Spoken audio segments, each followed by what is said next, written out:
Good morning. Oh, audio levels.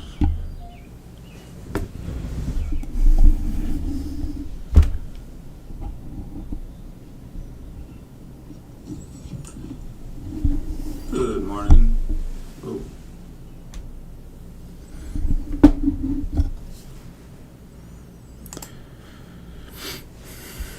All right.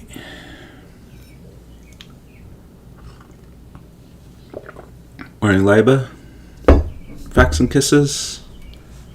Foxy kisses. Foxy kins. I'll get it right on the third try.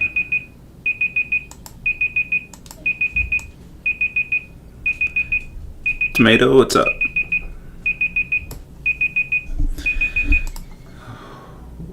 Sound isn't annoying at all. Alright. Let's do this. Lecture 2. So hopefully we're all pretty well settled into the semester. Lecture 1's done. Lecture 2. Let's do it. I was thinking of last time. Oh, I definitely gotta change the audio. As always, if the audio levels are off, it looks like they're a little too high now. This should be good. This should be good, I believe. If that's a little too low, let me know. So I was thinking of doing something last time. I didn't say last time because I wasn't sure if I was going to go for it or not, but I did end up doing it, and I plan to do it all semester, is that in the 8 a.m. lecture, I'm going to lecture in the style that I usually do, that's with slides. Except today, we don't have... the slides should take about an hour, and then I'm going to do some live coding today and go over homework 1. And then in the 11, my goodness, it's too early in the morning to think this much. 11 a.m. lecture. In the 11 lecture, I'm going to do Paul's style, for those who are familiar with that, where I'm pretty much exclusively going into IntelliJ and the memory diagram tool and showing live coding for that. So if you want the other style of lecture, check out the 11 a.m. If you like this style, check out the 8 a.m. So I'm going to try to give the best of both worlds, give two different lecturing styles in the same lecture. Since I have two lectures, it's something I can offer to you. I can do two different styles. Plus, also, it prevents me from going absolutely insane by doing the same exact thing for 5 hours straight. At least I get some variety as well. So I think it's a win-win for all of us if I do that. That said, let's get into it. So today we want to finish up our intro to Java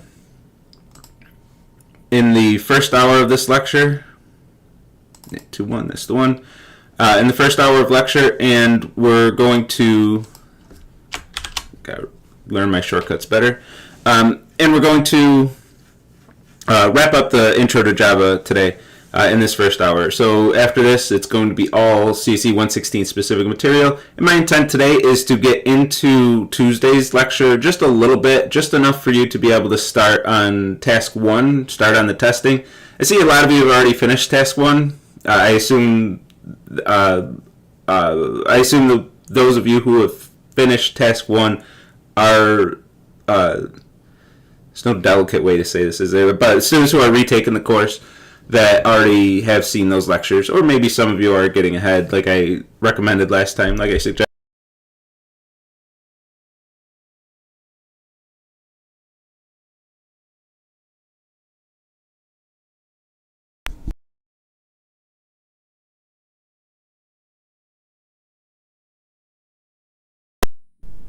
Okay, this mic drives me absolutely nuts. The cord falls out of it. I figured out what the audio issues were last time. The cord falls out of it super easy. So anytime I touch it or bump into it or anything, the cord falls out. It disconnects. It was a little loud. All right, I'll tone it down. Okay.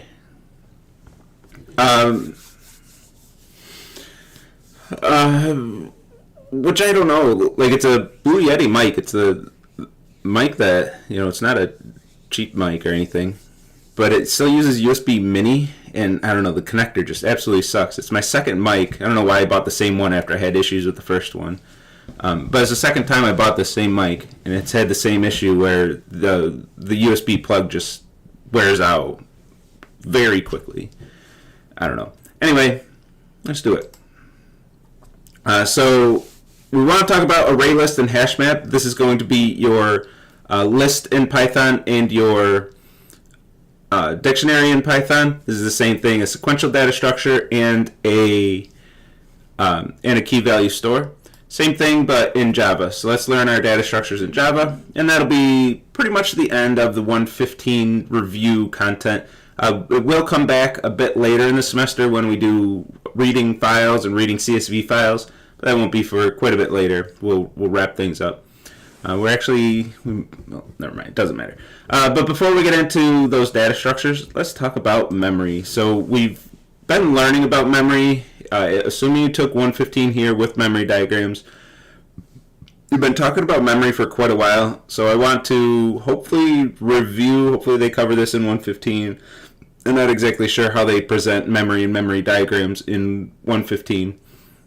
So hopefully it's reviewed, but if not, let's just give a quick overview of what we actually mean by memory. What we mean by memory is random access memory, these RAM sticks. Whenever you buy a machine, it'll say how much RAM it has. You'll have 8, 16, 32, 64 gigs of RAM in your machine. And this is what we're talking about. That's how many gigs of memory you have that's available for those memory diagrams. And this is like one giant array of bytes. Are array lists allowed for program task 1? Yes, absolutely yes. We'll use array lists pretty much exclusively as our sequential data structure of choice, except when we do use linked lists. When we learn linked lists and start using those for a few specific tasks. Absolutely array lists. One of the methods takes an array list as a parameter. So yes, of course. So this is like a giant array of bytes, and this is where all of your stuff is stored for the execution of your program. So aside from file I/O, when you save a file, that's saving to your hard drive.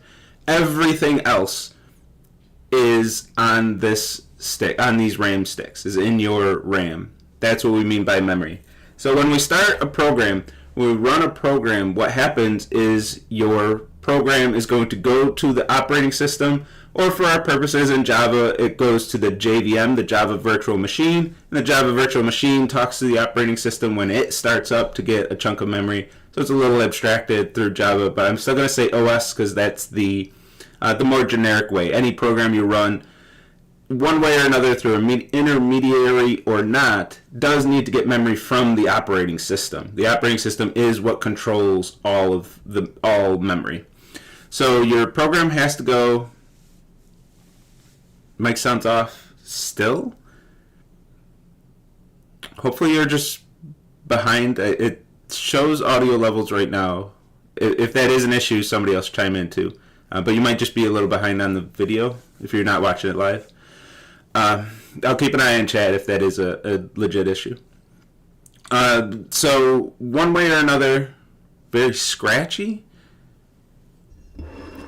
Oh, sounds off, not like literally off, but sounds bad.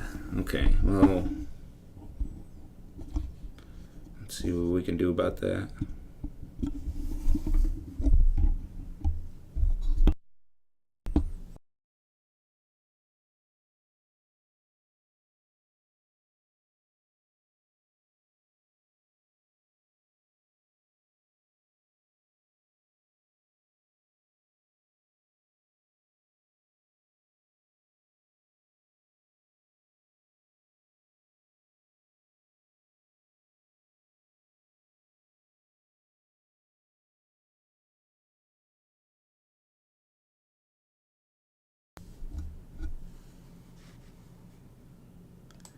Okay, test. Test.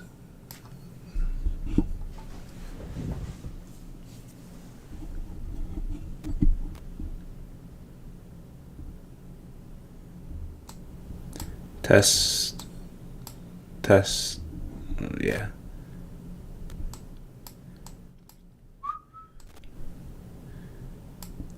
How's that?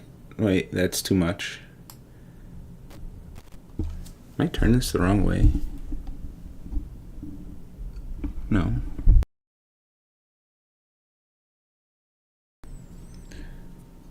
Alright, let's man, this drives me nuts. Like, it was completely different than the way it was behaving on Tuesday. Mic issues are the worst. Okay, so I'll leave it there. It's about 15-second delay.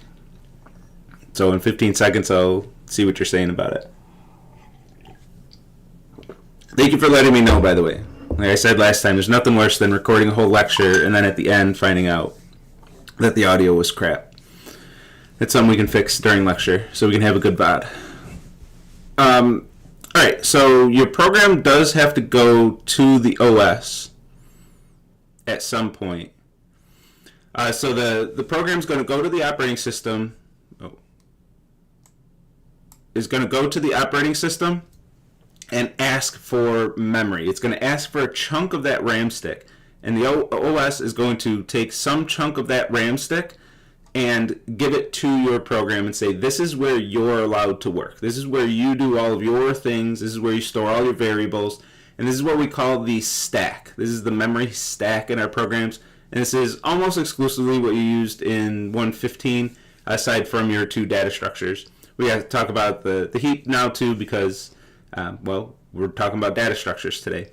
So you get one chunk of RAM, and everything before that in this giant array is used by another program, and everything after is used by another program.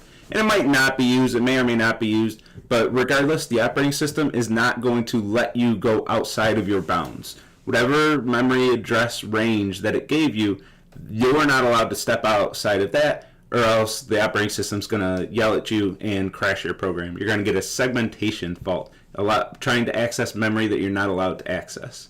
You'll see a lot of those in 220 using C, by the way. In Java, it's very hard to get a seg fault in Java. We'll get Stack Overflow errors if we run out of space, if we try to use more space than we're allowed to use.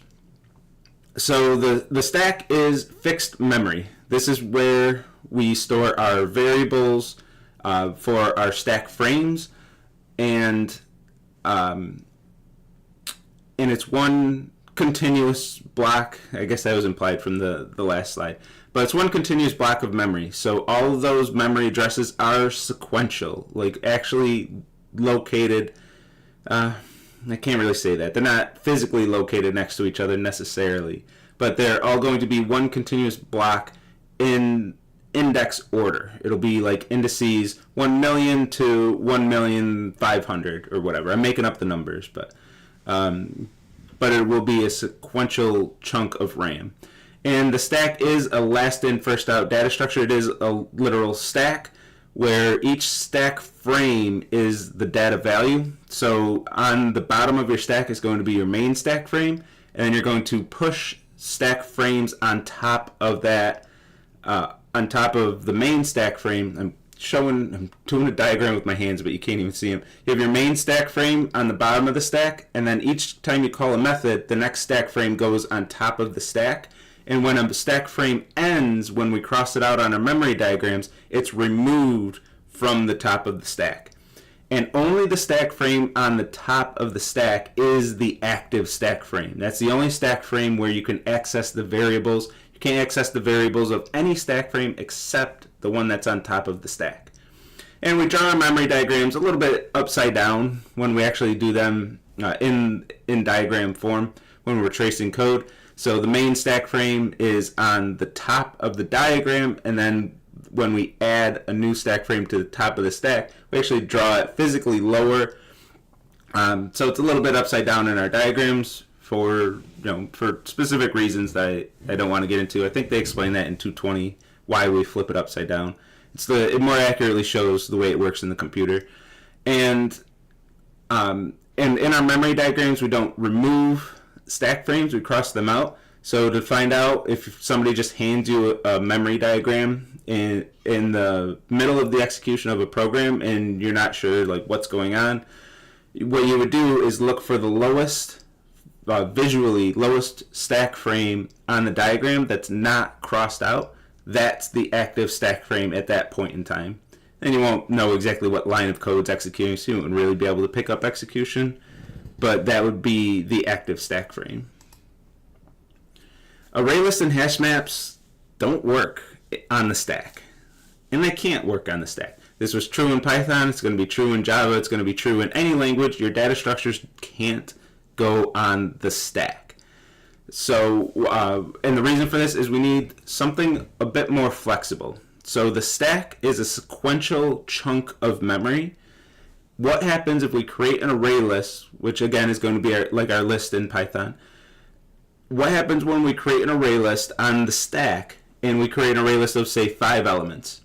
And then we add some more variables, maybe some stack frames or something. Well, stack frames, that doesn't exactly work with my example, but we add more variables after that array list. So now we have variables before the array list, we have an array list with 5 values, and then we have values after the array list.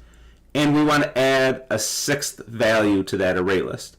Well, we can't add that 6th value to an array list because the array list has to be one continuous block of memory of size 6 now, but the next available spot of memory that we need is already used by another variable in our program, so we can't access the specific place in memory that we need for that 6th value. So we just can't do it. That and stack space is fairly limited. We're never going to run into that limit in normal execution of our programs unless you do something like write an infinitely recursive method. But if we started putting our data structures on the stack, we would run out of that. We would run out of space. We would hit the limit of our stack, and we would get Stack Overflow errors.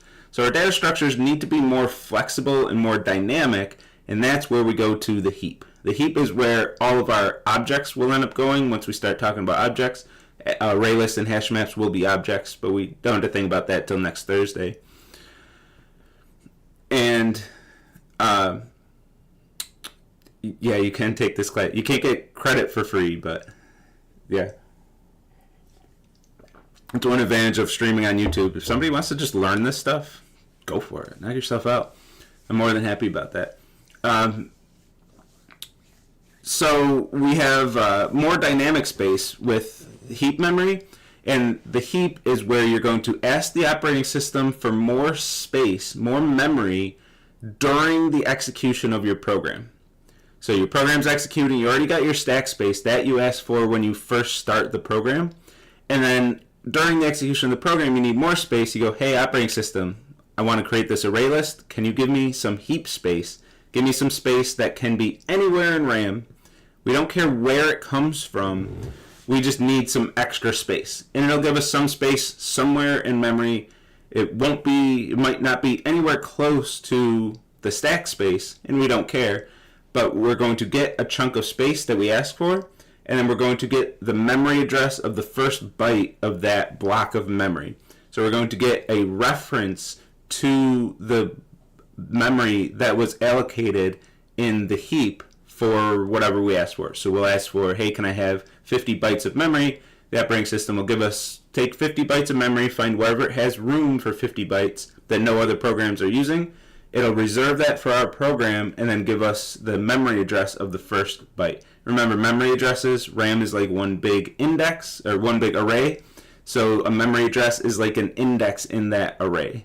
And that array, if you have 16 gigs of RAM, that array is size about 16 billion bytes large. So you'll get whatever the index is for the memory that was allocated for you.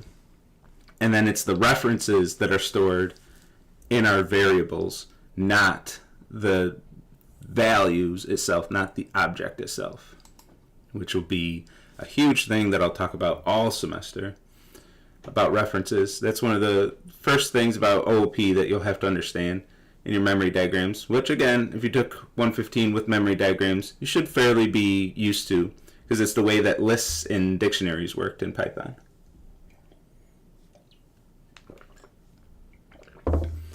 I'm relearning to drink my tea fast before it gets cooled down. So the first 20 minutes of lecture, I'm going to be sipping my tea pretty aggressively. Okay, so let's see this in action. Let's see array list in action and memory diagrams, heap space, all that good stuff. Again, should be reviewed from 115, but let's go over it and make sure we know it. And, of course, focusing on the Java specific stuff. There's new Java syntax here. Creating an array list in Java is quite a bit more involved than creating a list in Python. In Python, this would be R1 equals open square bracket, close square bracket, that's it, and then you're done. We got quite a bit extra stuff going on here. So let's do this. You haven't seen JavaScript unless you took 115 a long time ago, or if you just studied JavaScript on your own. But this is like an array in JavaScript for what it's worth. But list in Python, that's the one I assume most of you have seen at least, is our equivalent data structure in Python. So everything you know about list, I try to move myself over here so I'm not blocking anything, and here I am blocking stuff. And this is our typical sequential data structure with indices starting at 0. That's our array list in a nutshell. No matter how you got to 116, whether it's through 115 or through another university or whatever, this is your typical indexed sequential data structure. Sequential meaning that order does matter. Wherever the values are in this data structure does matter, and they're indexed at 0. I don't have much else to say about that. I assume you all know that stuff. Now let's get into the Java specific stuff. This is our first import statement. So with Java, array list is built into, when you move the blocking stuff, the audio got notably more clear. When you move from blocking, I don't know what you mean by blocking. When you move from blocking, but I'm glad to hear the audio is a lot better. That's my takeaway from that. So our array list is built into Java. It already exists in Java. It's there ready for us to use, as opposed to external libraries. We'll see those later today. God, the summer moves fast. That we'll see an external library later, but array list is built into Java, but it's not automatically there for us. There are a lot of classes that are automatically available for us, like integer, we'll see, system that we already saw. Anything that starts with a capital letter like this is going to be a class. System, is that all the ones, int are primitives like int, double, boolean, string, which is not in this example. Oh, here it is. String, arrays for what it's worth, but we're not going to use those. And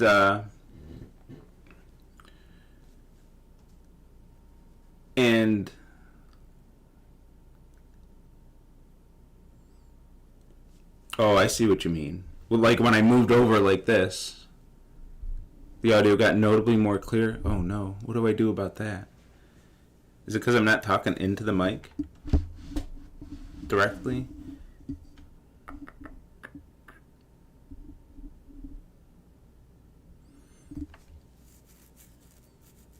Back to being echoey. So it is still echoey? Oh no.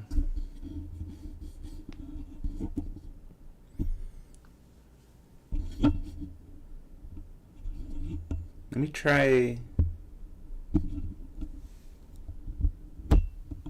this. Let me try that. Let me know if that fixed anything. Potato mic. It's a nice mic. I just don't know how to use it. It's a skill issue. So we're going to have to import array list. Even though it is built into Java, we do have to import it.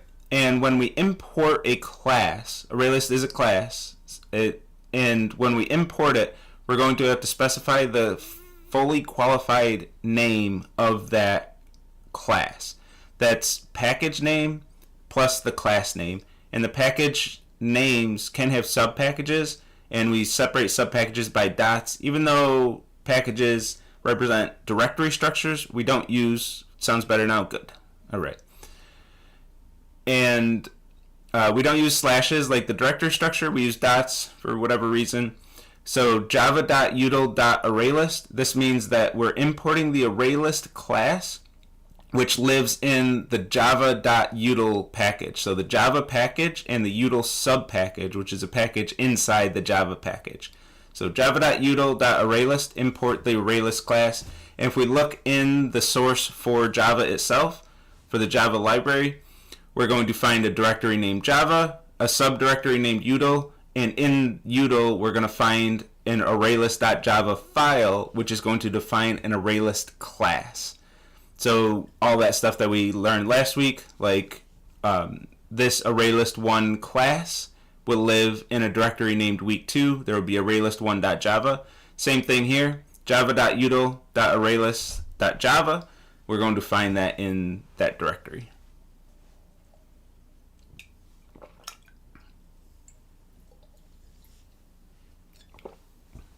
All right, T down. Okay.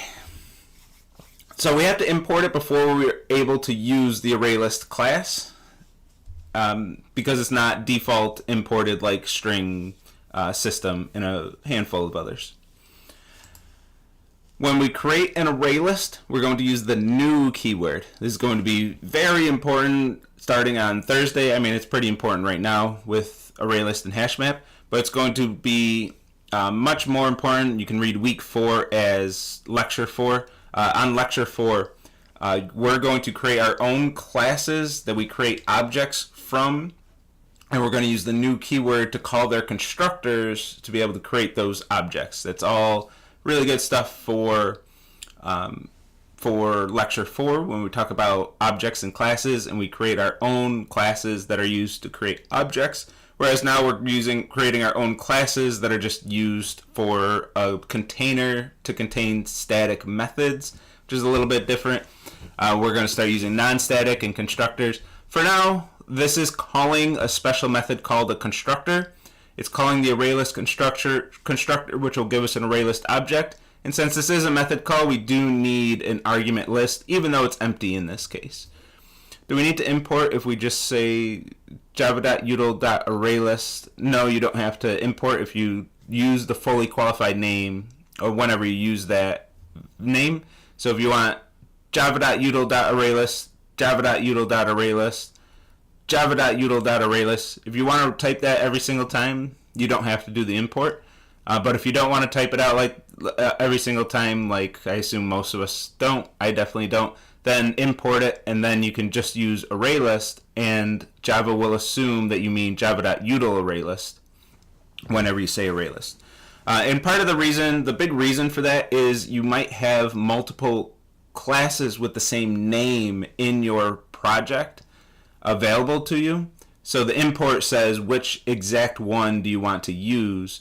If you do want to use 2 that have the same name that are in different packages, then you wouldn't be able to import at all, and you'd have to use the fully qualified name, which is important. I don't want to go too far down this rabbit hole, but I'll wrap it up right here.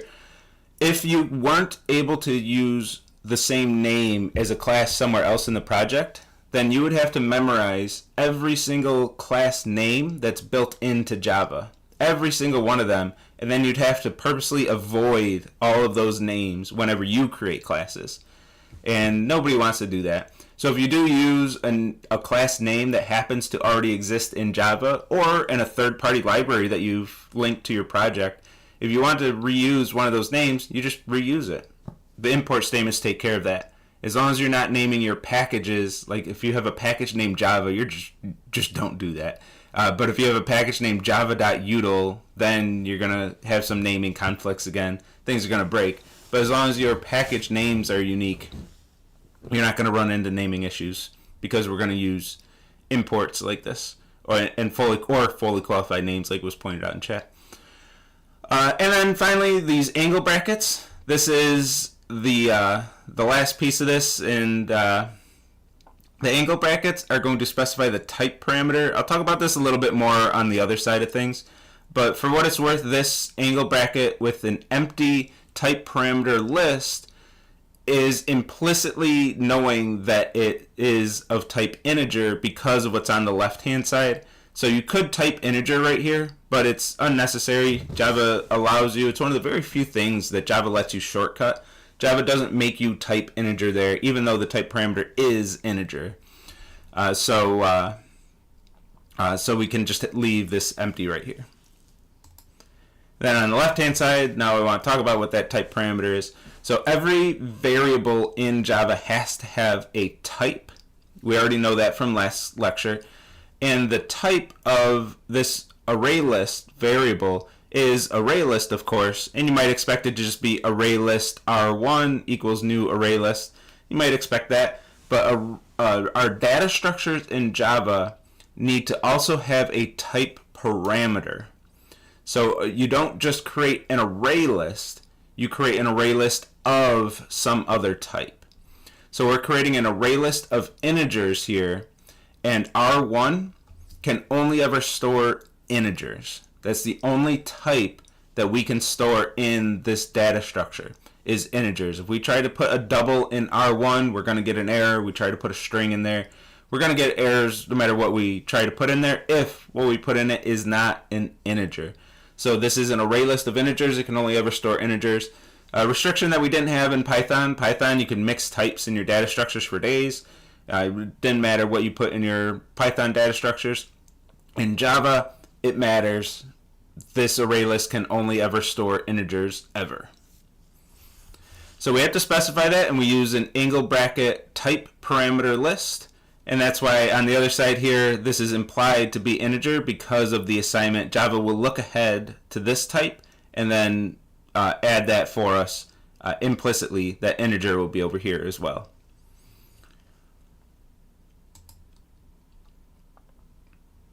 And when we do create these, when we specify these type parameters, the type parameter has to be a class type. That means any type that starts with a capital letter by naming conventions. By the way, you can create a class that starts with a lowercase letter. Don't do that. Please follow the naming conventions. I see that. It drives me nuts every time. It might be a little nitpicky, but if you do that out in the real world in your career, your colleagues, everyone's going to yell at you immediately, as they should. Your type parameters have to start with capital letters. They have to be class types. So we can't use, like I would like to just create an array list of ints, like we've been using int all along here. I'd like to use int here as well, but I can't. I have to use a class type. But luckily for us, Java does provide class types that are equivalent to each primitive type. So I have capital I integer, capital D double, capital B boolean. These are the the class types that match the primitives for Java.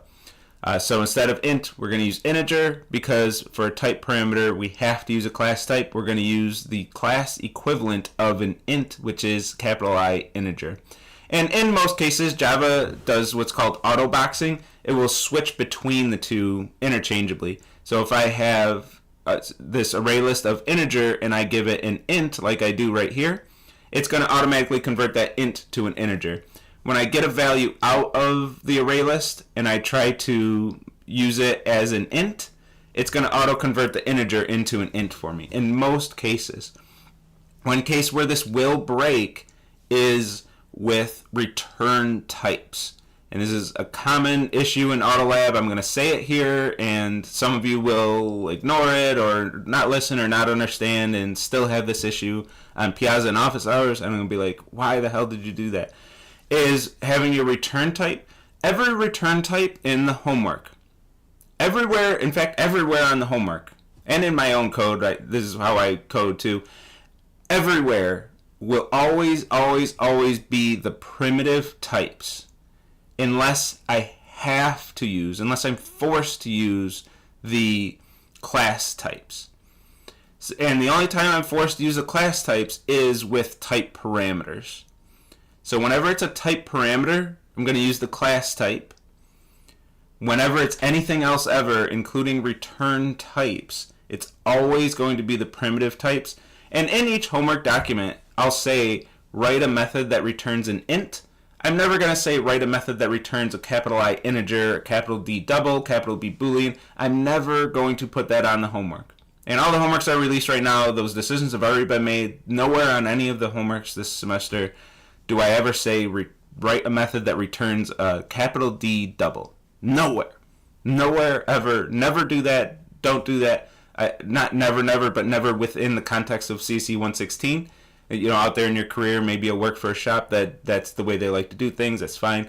In the context of CSE116, return the primitive types, or you will get errors in Autolab because that's not what Autolab is expecting. That's not what the homework document specified to do. Return the primitive types. And I'll still see some of you will come to office hours with, why am I getting errors? I don't understand it. It happens every semester. I have my suspicions of what's happening. I think those students just are not writing their own code. That's my suspicion. And if you come to me with that question, that's what I'm going to, not assume, but I'm going to be suspicious that that's what happened. I'm probably going to get mad at you. I'm probably going to yell at you a little bit. So don't have that issue.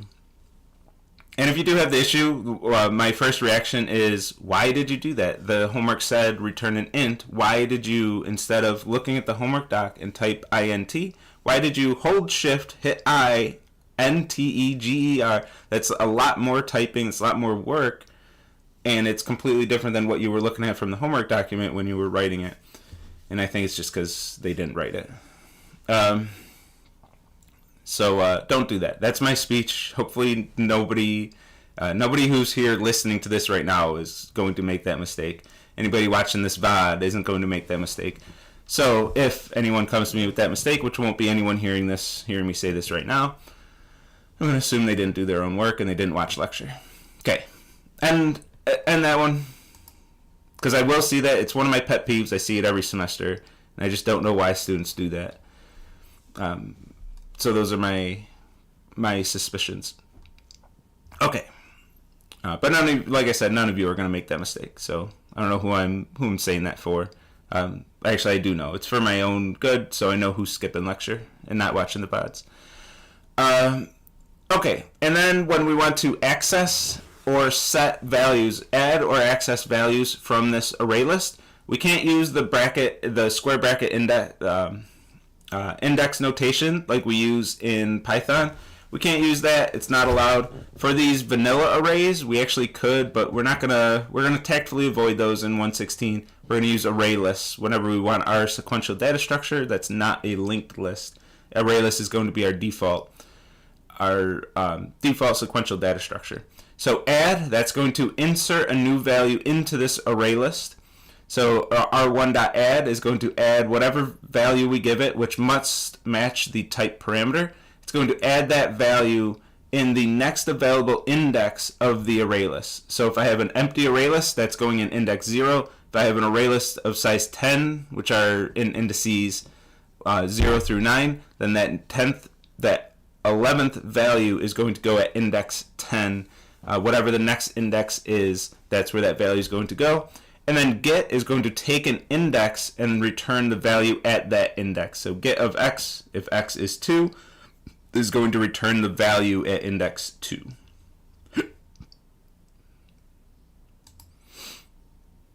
And let's do a memory diagram. So here's what the final memory diagram should look like in the tracing tool. I'll revisit this at the end. This is, again, mostly for your studying purposes. So if you want to quiz yourself, don't look at the rest of lecture. Just take the code, try to go through the memory diagram yourself, create your solution for the memory diagram, and then look at this solution and see if it matches. So again, study mostly for study purposes. So you have the solution in the format that I would expect on the quizzes, and then we'll go through it in this format for lecture in the slide format. And again, for the 11 a.m. lecture, the next lecture, I will do this as live coding. I'll write this code live. All the previous slides where I just went through those explanations, I'll code this live and explain things as I type array list of integer. I'll do my type parameter thing and all that. And then do the memory diagram in the tracing tool directly. So, oh no, I didn't cover size. I will in the memory diagram, but since you asked, I But I probably should have it in the slides, honestly. Dot size is going to give me the number of elements in the array list. This is the same as len, and then in parentheses your list in Python. It's the same thing here. So it's the number of elements that are in the array list. So it's max index plus 1 for what it's worth. Okay, so we start with the main method. And I say it quickly becomes very different, but you should have seen this in 115 anyway, so it's not too different. But it will be different from the memory diagrams on Tuesday. I'm used to saying Monday, Wednesday, Friday. Tuesday, Thursday still trips me up a bit. But it will become very different than those memory diagrams. So we are going to use the heap. This is our first time using the heap. Ooh, baby. In 116 anyway. Whenever you see the keyword new, that's your clue that this is going to create an object on the heap. We're creating a new object, and only a reference to that object is going to be stored in whatever variable it's being assigned to, which those variables for now will always be on the stack, but we will see eventually composition where we can have variables on the heap that are references to other variables on the heap. For now, those variables will always be on the stack, though. So we create our array list. We're going to give this 2 columns, which is similar to the stack. In the tracing tool, it'll be labeled name and value, just like on the stack. And we're going to choose a memory address for this. The tracing tool will just pick a memory address for you. It'll start at 0x02, I believe, and then increment by 1 each time. In my slides, just to emphasize the point that these memory addresses can be anywhere and are kind of meaningless, I'm going to just choose random numbers each time. This time I chose OX200. Don't get too tripped up on the OX. The OX means that this is a hex value, but I'm not going to actually use any hex values. I mean, I am using hex values. They are hex values. I'm not going to use any A through F values, so they're all going to look like integers anyway, base 10 integers. But OX means that this is a hex value, because that's how computers work, is the actual memory addresses in memory are going to be indexed by their hex values,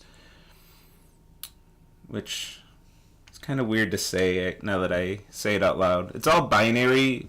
The hex is just for us humans to read, so I guess it's not really indexed by hex values, but it's all binary. Anyway, OX, if you ignore the OX all semester, I'm not going to get mad at you, but I'm going to put the OX there because it is, memory addresses are hex values, so I like them there to be more accurate. So I'm going to give this a random memory address. I chose OX200 for this one, and even there I'm saying 200, but it's 200 in hex. I'm going to say 200 all semester. I'm going to read these as decimal values all semester. And these values can be whatever you want them to be, or just do what most people do and what I do when I use the tracing tool, just use the default values that the tracing tool gives you. But when we used to do these on paper, you would have to choose manually what you wanted your values to be, and then everyone would pick the funniest numbers they can think of. You can imagine what those ones are, and use those values for your references. And then what's stored in a variable of type array list of integer in this case, does not store an array list. It does not store the array list. R1 does not store an array list. It stores a reference to an array list, which is the memory address of where that array list lives in the heap. So you're not actually storing the array list itself. You store basically a map, a road map that says this is where you can find the array list in memory. This is a reference. It is not the array list itself. So whenever we have this R1 variable that stores this road map that says where we can find an array list in memory, whenever we want to access that array list, we're going to read the directions, we're going to drive through memory, through our RAM sticks, and find the array list on the heap, which might be very far away from the stack. It might be in a completely different RAM stick. It might be anywhere else. It can be anywhere. Wherever the operating system found enough space for us that it wanted to allocate to us, that's where that array list is going to be. Could be anywhere in RAM. We don't care. We don't know where it is. We don't care where it is. We just know that we have a reference that lets us find where that array list is. That's what our references are. A map to be able to find that array list. All right, and then we hit our loop. Is that across the board for things in stack versus heap? Yes. Yeah, anything on the heap, anything in the heap can be anywhere in memory. And then on the stack, whenever we have a reference to something on the heap, it will be a reference to some location. Everything on the stack, like R1 and X, are actually located next to each other in memory. Everything on the stack, this is one continuous chunk of your RAM stick, of one of your RAM sticks. So these values on the stack will all be close to each other in memory, at least by index value. There'll be sequential index values. But whenever we have something on the heap, it's going to get some randomish value, some randomish location in memory, and each object on the heap. So if we have two objects on the heap, both of those objects might be in completely different locations as well. So you might have one location for the stack, one completely different location for your first object, and another completely different location for your next object on the heap. Stack stores memory, heap is memory addresses, kind of.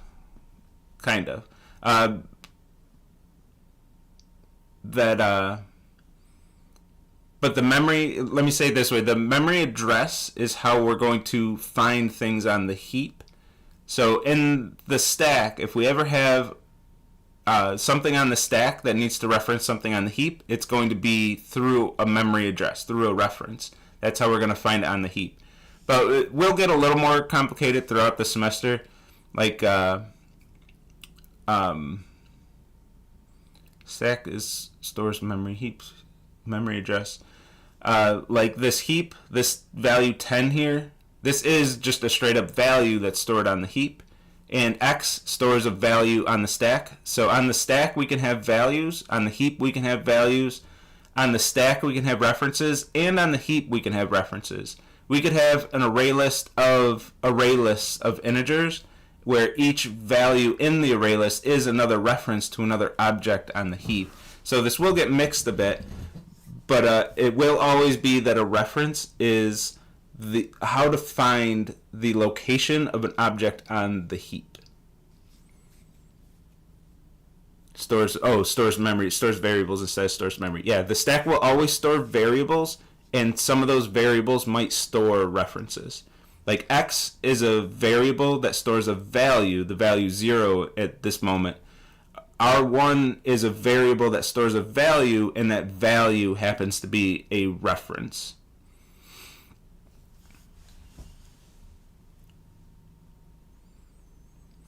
Okay, and then we have a loop. I'm not going to belabor the loop. We just did this last time, but this loop is going to go 0 through 3.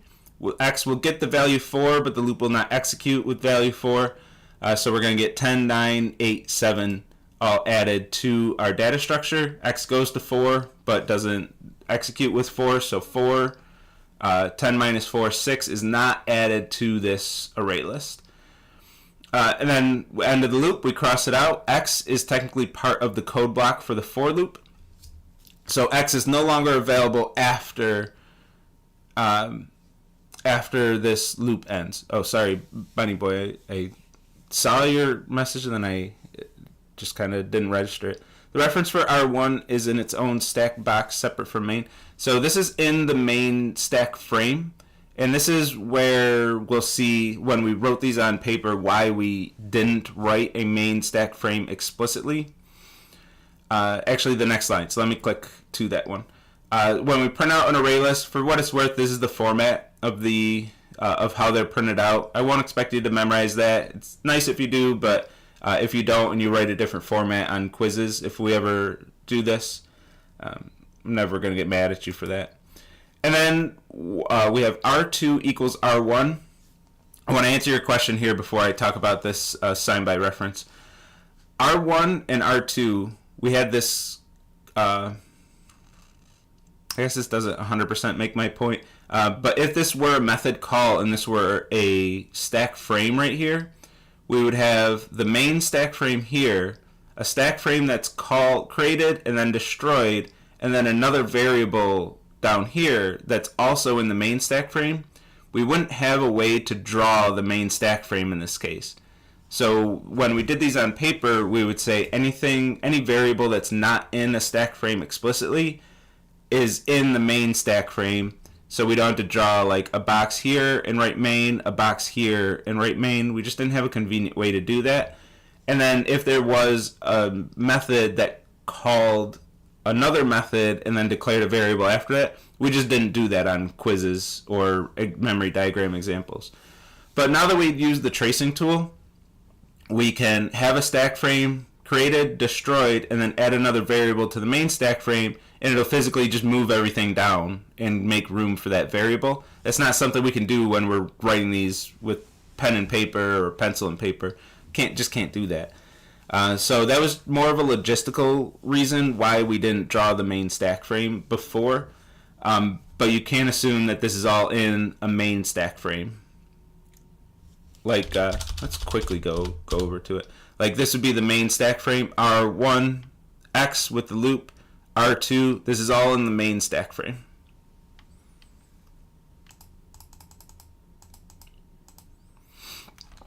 Okay, and R2, this is the references. This is the first, like, big point that we have to make. Again, I guess it is a 115 topic at this point, but boy, do you have to understand it. If you don't understand references, there's no... You can't pass the class, really, to put it bluntly. Both memory diagrams are going to really need you to understand references. So even if this is review, again, I assume that you haven't seen. That's the wrong wording. I assume that most of you have seen memory diagrams before in 115, but I approach the course as though you haven't, because if you did transfer in, I know you haven't seen memory diagrams before, so I do have to take it from the top, regardless. So R2, this is a variable of type array list of integer. We already talked about that with R1, same thing there. But R2 equals R1. This gets a little bit trickier, and we do have to understand this. It's tricky. Actually, it's tricky in a way, but it's also very simple in a way. Whenever you have an assignment like this, we resolve the right-hand side to a value and assign that value to the left-hand side. If this were int x equals y, you wouldn't have any trouble at all. Nobody would ever make a mistake with that one. If it was like int y equals 5, int x equals y, nobody's going to make a mistake there.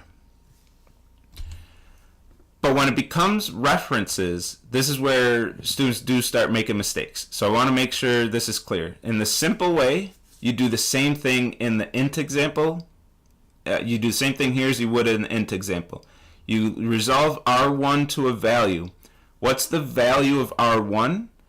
Think like the computer. Go over to your stack, find R1 by name, and look at what its value is. Its value is OX200. So R1 resolves to OX200, and that's what's assigned to R2. R2 gets whatever value is sitting next to R1 on the stack, OX200, OX200, that's what's assigned. The same thing as if it were Y equals 5, X equals Y, Y is 5, you put 5 there. It's the same exact thing. Don't overthink these memory diagrams. Overthinking memory diagrams is a big reason why a lot of students do poorly on these quizzes. So R2 equals R1. R2 equals whatever the value for R1 is, which is OX200. And that's it. So R2 has a reference to the same object on the heap. What did not happen, and the mistake that some students will make, What did not happen is we did not create a new array list on the heap. There's still only one array list on the heap, but we have two variables that both have references to the same object on the heap. That's the key point with references. This is called assign by reference. We have an assignment that was just an assignment of a reference. There was no copying this array list. There was no creating a new empty array list. None of that stuff happened. None of that happened. And your trick for this, just like the trick before, new is your clue that you're creating a new object on the heap. The lack of the keyword new is your clue that you're not creating a new object on the heap. So if I scan through this code, if I look through all of this whole program, just real quick scan, I see the keyword new one time. So when I'm done with this whole memory diagram and I hit the end of the main method, I better have one array list on the heap and nothing else should be on the heap. However many times a line with the keyword new was executed, that's how many objects you should have on the heap. If that number is, if you have a mismatch there or something when you're doing the midterm, if you have a mismatch there, you see the keyword new 3 times and you have 4 objects on the heap, start over from the top, trace through your code again, look at where you made the mistake, and fix that. That will be a very quick way to fail. That's an easy one to grade, by the way. If you don't have the right number of objects on the heap, I know you don't understand the OOP quiz. Like, you definitely failed the OOP quiz at that point. Okay, so this is assigned by reference, which I have to give a bit of an asterisk here. I'm going to call this assigned by reference, and coming up on this method call, I'm going to call this assign pass by reference. It's a little bit nuanced in Java. Things work just a little bit differently than that, but the correct way to say this is that this is assigned by value, but the value is a reference. But I'm not going to say that every time that this situation comes up. Every time we have a reference moving between two variables, I'm not going to say assigned by value, but the value is a reference. Every time we have a method call that takes a reference, I'm not going to say pass by value, but the value is a reference. It's just too wordy. I'm kind of lazy. I'm not going to say that every time. But that is technically what's happening. This is a value. It was assigned by value. Just like if this was an int in 5, we would assign by value. The value is 5. We're doing the same thing. It's still assigned by value, but the value happens to be a reference. But so for shorthand, I'm going to call it assigned by reference. In 220, you're going to learn, this is the second time I have a 220 disclaimer. In 220, they're going to sort out the difference. They're going to explain the difference between assigned by reference and assigned by value, with the value being a reference.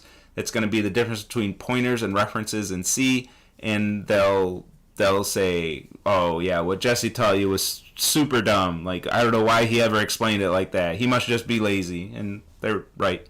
And but this is my disclaimer. This is my explanation of it. But then for the rest of the semester, I'm just going to say assigned by reference and pass by reference. So this is assigned by reference. The reference was assigned. We didn't copy anything. Whereas like int y equals 5, x equals y, and it gets the value 5. There was actually a copy of that value made, just like there's a copy of the reference made, but there's not a copy of the object made when it's assigned by reference.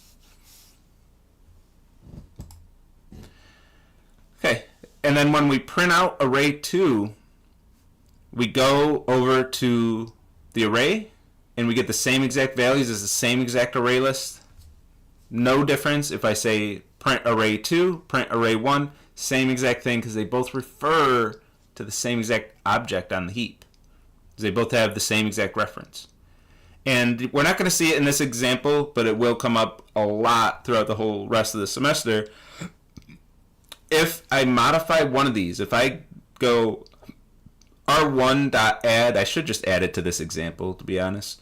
If I do r1.add 6 and get a 5th value here, R2 will also have that 5th value because it refers to the same object. So adding to R1 or adding to R2, the other variable is going to see that change because they're referring to the same exact object.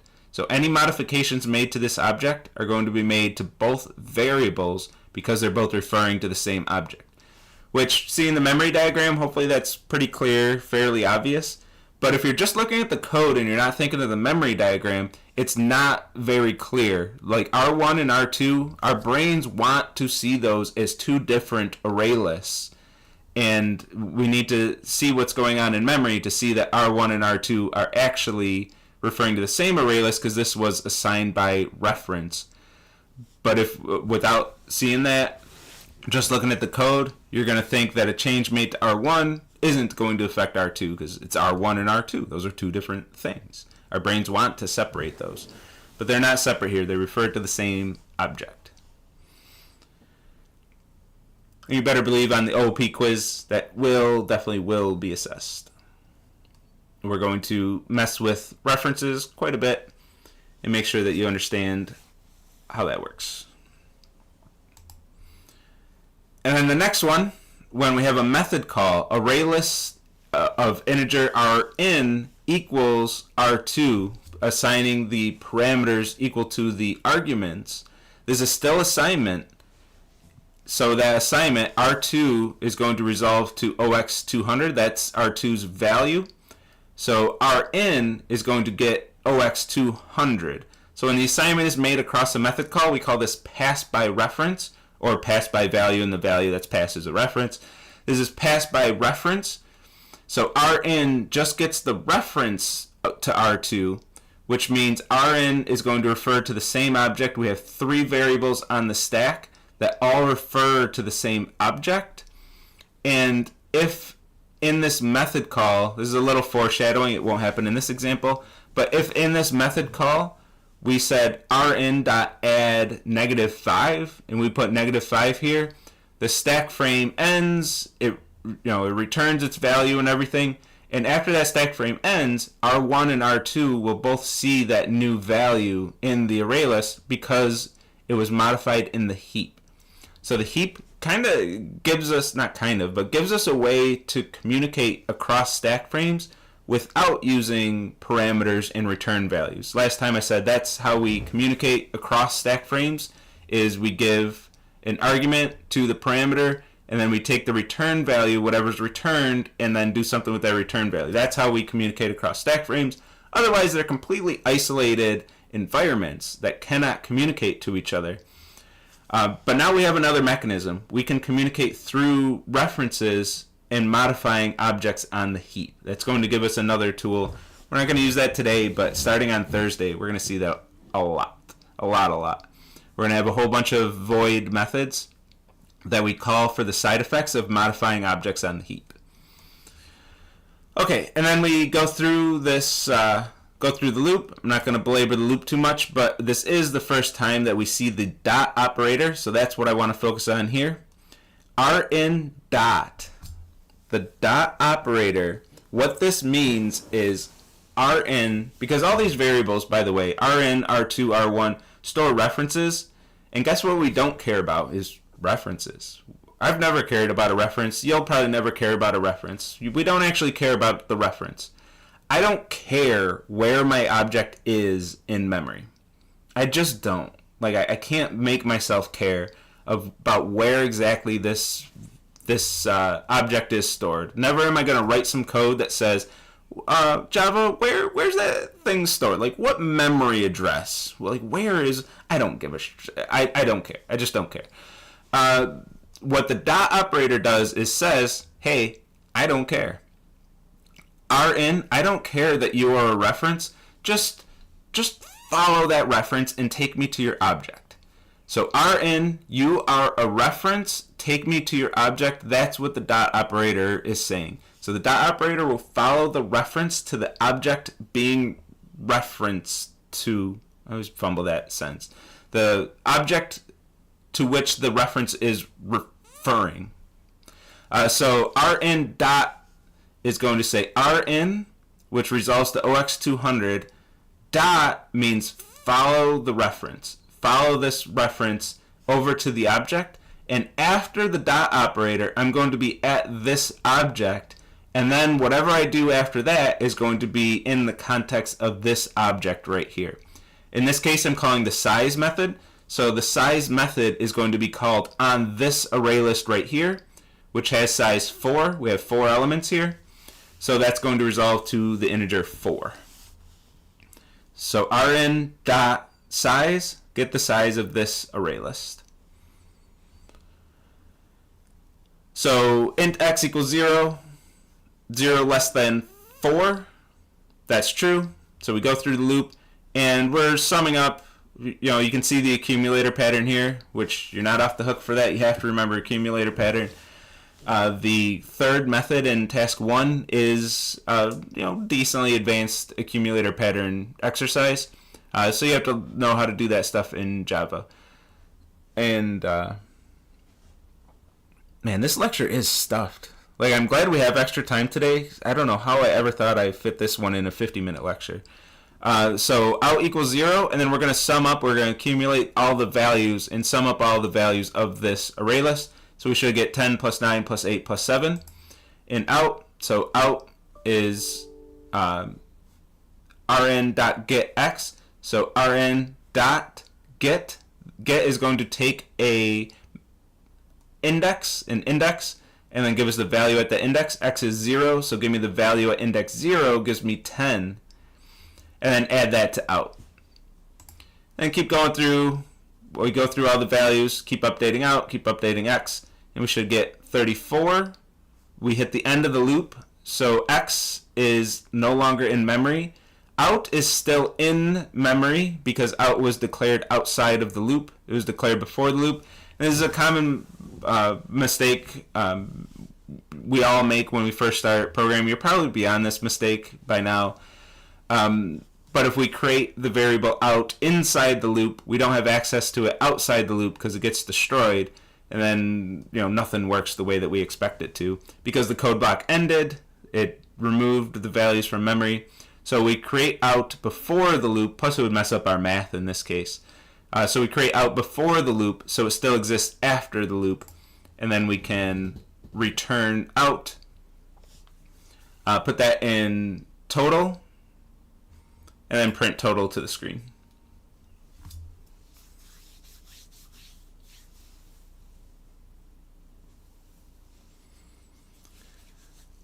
And that's our first array list example.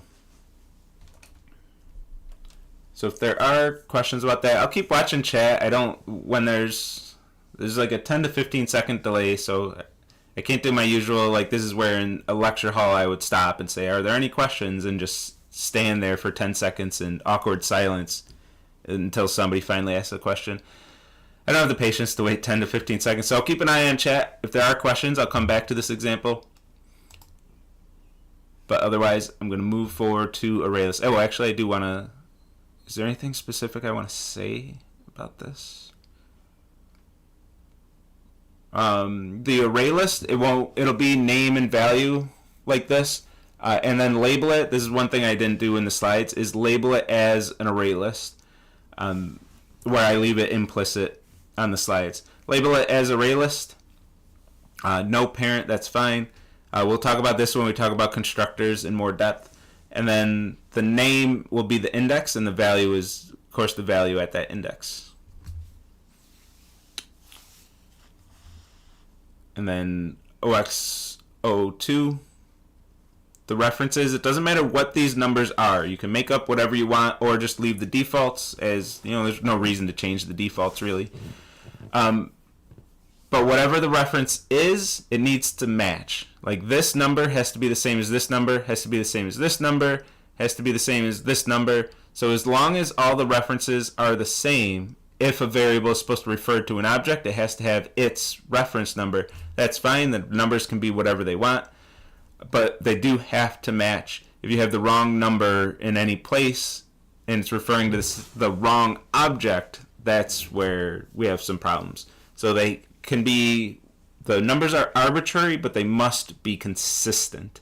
Once you choose a number for an object, wherever that object is supposed to be referenced, you need to have that same number.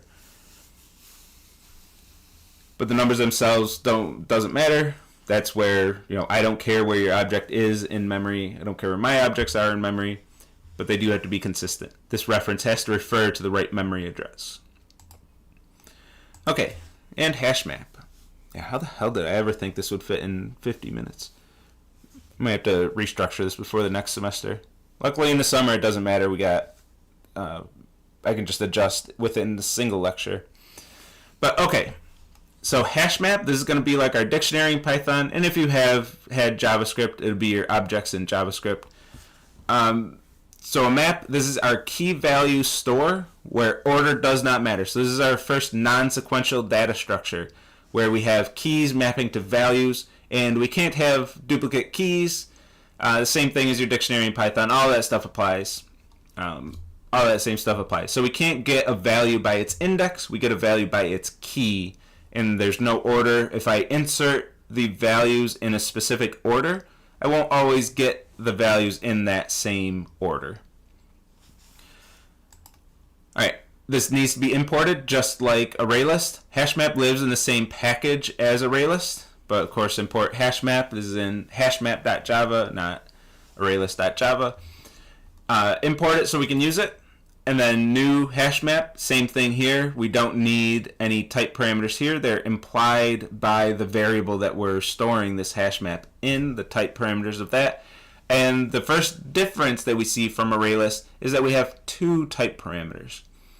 We have two type parameters instead of just one. So with hashmap, we have two different types. The types of the keys, the type of the keys, and the type of the values.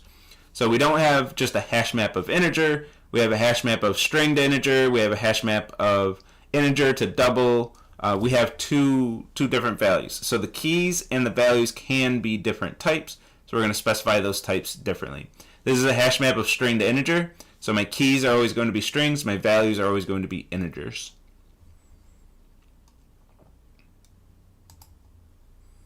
Then we're going to put key value pairs into the hash map instead of add or whatever other name you think would make sense. For some reason it's put. I'm sure there's a good reason. I don't know what it is off the top of my head.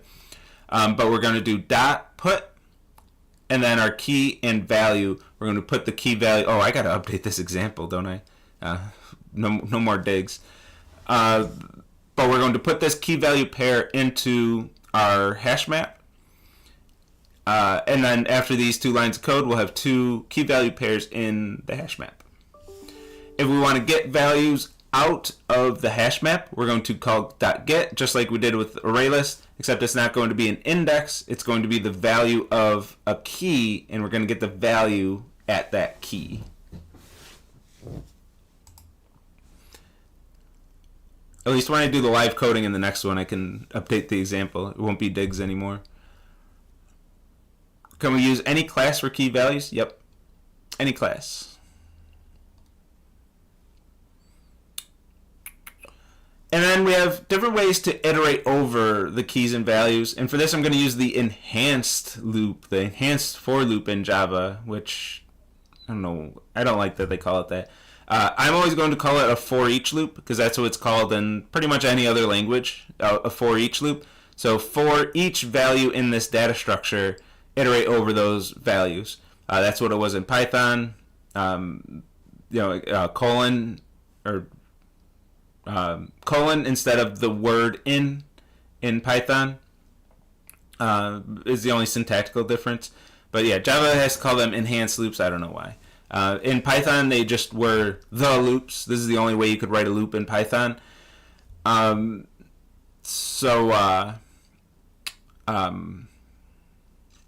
guess I do have to never mind. So there's three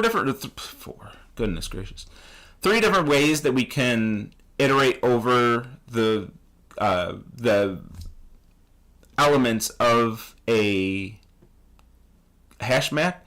One key set is going to iterate over just the keys of the hash map. Values is going to iterate over only the values. And then I don't have the example on screen, but entries is going to iterate over both of them simultaneously. I never bother memorizing the syntax for entries, so I just don't use that one personally. If you want to use entries, go for it. Look up the documentation, see how it works. But if I want to iterate over both the keys and values simultaneously, for my money, I usually do it like this because I never forget how to set up this syntax. I'll iterate over the key set, iterate over each key, and then the first line of my loop is going to be to get the value at that key. And then I have access to the key and value simultaneously. So this is my preferred way of iterating over both of them. But if you want, again, you want to look up entries, dot entries, and then iterate over both simultaneously, knock yourself out.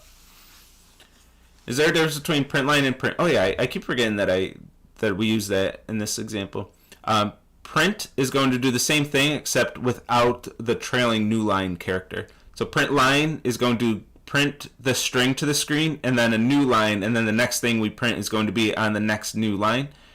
Print is going to print, and then the next thing that's printed is going to be on the same line. So it's a little formatting thing. I don't expect you to memorize the difference, and by that I mean you're not going to fail a quiz because you did print line when I had print on the quiz. Like I just don't care that much. But it does make the formatting of this one a little bit better.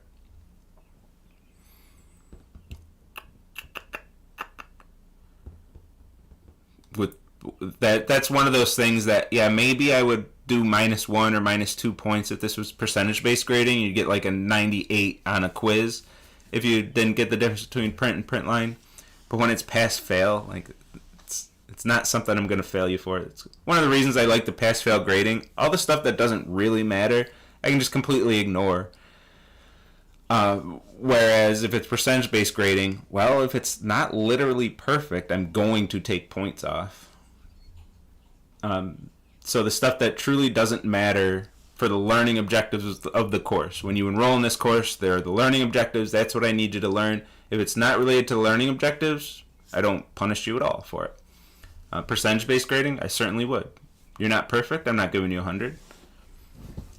But with this, you're not perfect. Yeah, you can still pass.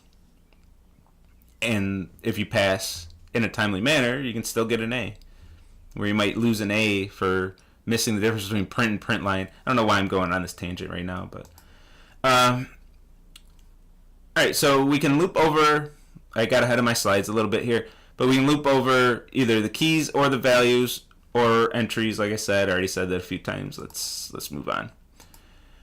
Okay, so here's what the final memory diagram will end up looking like. Let's go through it in slide form. Oof. Okay, so we're going to create a new hash map. This is the same thing as with the array list. We're going to have keys and values instead of indices and values, but same idea. And in the tracing tool, you would label this as hash map explicitly. And then we only have a reference. I made up 519. I just chose a random number. Whatever number you want to choose for these, or just the default from the tracing tool is perfectly fine. And our variable only stores a reference to the hash map on the heap. We're going to add two key value pairs to the hash map. We're going to print some things out. And when, this is where I want to talk about it, when we print out a hash map, or when we iterate over a hash map in these three loops that we're going to see, whenever we do this, the order does not matter, and the order might not be the order in which you added the key value pairs. So we added Alan, then Diggs, but when we print this to the screen, this is me copying exactly what IntelliJ actually printed to the screen, what job actually printed to the screen. It does do Diggs, then Alan. So it switched the order on me. Because the order does not matter, the order is not preserved. The order is going to be somewhat random to us. It's not literally random. It will be like every single time you run this program, you'll get the same order. So it's not literally random. But the order is not feasibly predictable. Like to us as humans, we're not just going to go, oh yeah, that should be the order. Kind of dug myself a little hole, so let me explain. It's called a hash map because it's ordered by the hash values of the keys. So whatever the hash value of the keys are, so if you know what that hashing algorithm is, you can actually predict the order that they're going to be iterated over, but it's really not important to us. Got to change it to Dave. Oh yeah. I'm excited about Coleman. I'm going to change it to Coleman in the 11 a.m. So the order isn't going to matter to us. So all that to say, when you do like print, I won't have you just like flat out print a hash map to the screen. But when we do iterate over hash maps in memory diagrams, I don't care what order you choose, and I'm going to make sure the quizzes are written in a way where the order will not matter. So no matter what order you iterate over them in, you're not going to get different results based on that ordering. Because the order doesn't matter, it's not something we can reasonably predict. It's not something I'm going to expect you to be able to predict on a memory diagram.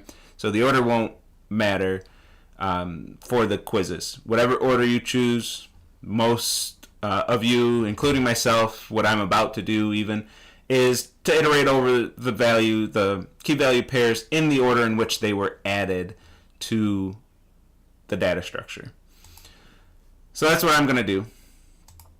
When I iterate over these, I got ahead of my slides a bit there too. We're going to create our code block. Just like the regular for loops, the for each loops, the variable here is going to be part of the code block for the loop. So key, I can reuse, this is one of the advantages of that, by the way. I can reuse the variable key here in two different loops because once I hit the end of this loop, key no longer exists in memory, and I can safely reuse that variable name without getting a name conflict, without getting an error in my code. So for this, I'm going to iterate over and just print to the screen. So I'm going to print Alan, print Diggs, iterate over just the values. So that was just the keys. Now I'm going to iterate over just the values. I'm going to print 17, print 14. And then when I iterate over the keys and values, again, I can reuse the variables key and value here. They're both inside this code block. Iterate over the keys, Alan, bills.get, bills.get Alan is going to give me 17, the value at that key. So value is 17. And then print, this is another place where we're using print and print line. That's so this string will all print on the same line like this. It's just a formatting thing to be able to get that nice and pretty. That's why it's not Alan's number is new line 17. It just gets this on the same line, but the next one is print line, so Diggs will be printed on the next new line. So it gives us better formatting here. That's the reason. That's the only reason we're using print there instead of print line. And for what it's worth, with the for each loop, we're never getting the iteration variables here. They're never getting a value for which the loop does not execute. It's always executing with each value, and then when it gets to the end of the last value, the loop just ends without advancing to something that doesn't exist. And we hit the end of main and the end of our program.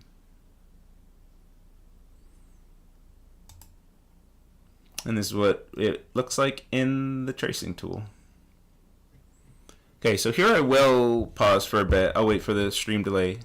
If you have any questions on array list, hash map, anything that we just covered, my plan at this point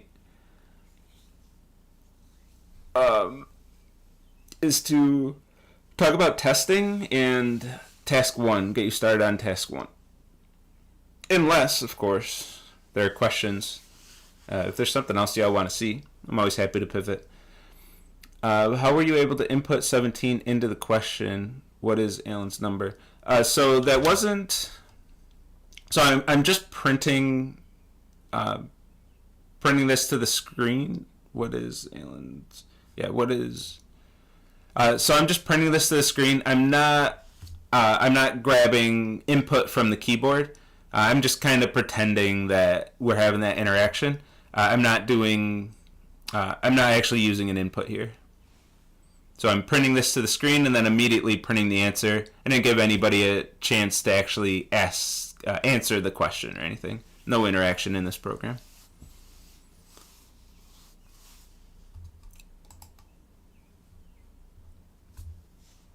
Oh, I guess I had the code right here I could point at.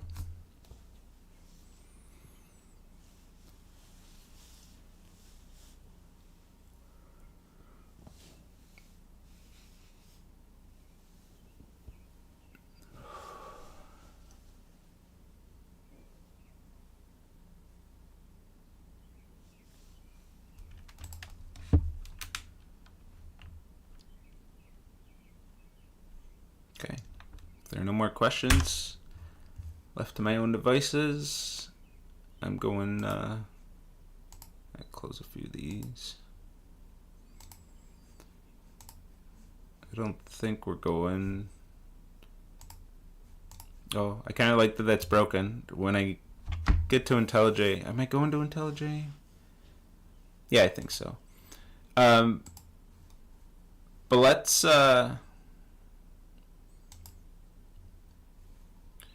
I want to, so we'll start this from the top next time, but I want to at least give you enough of an introduction to unit testing to get you started on task 1.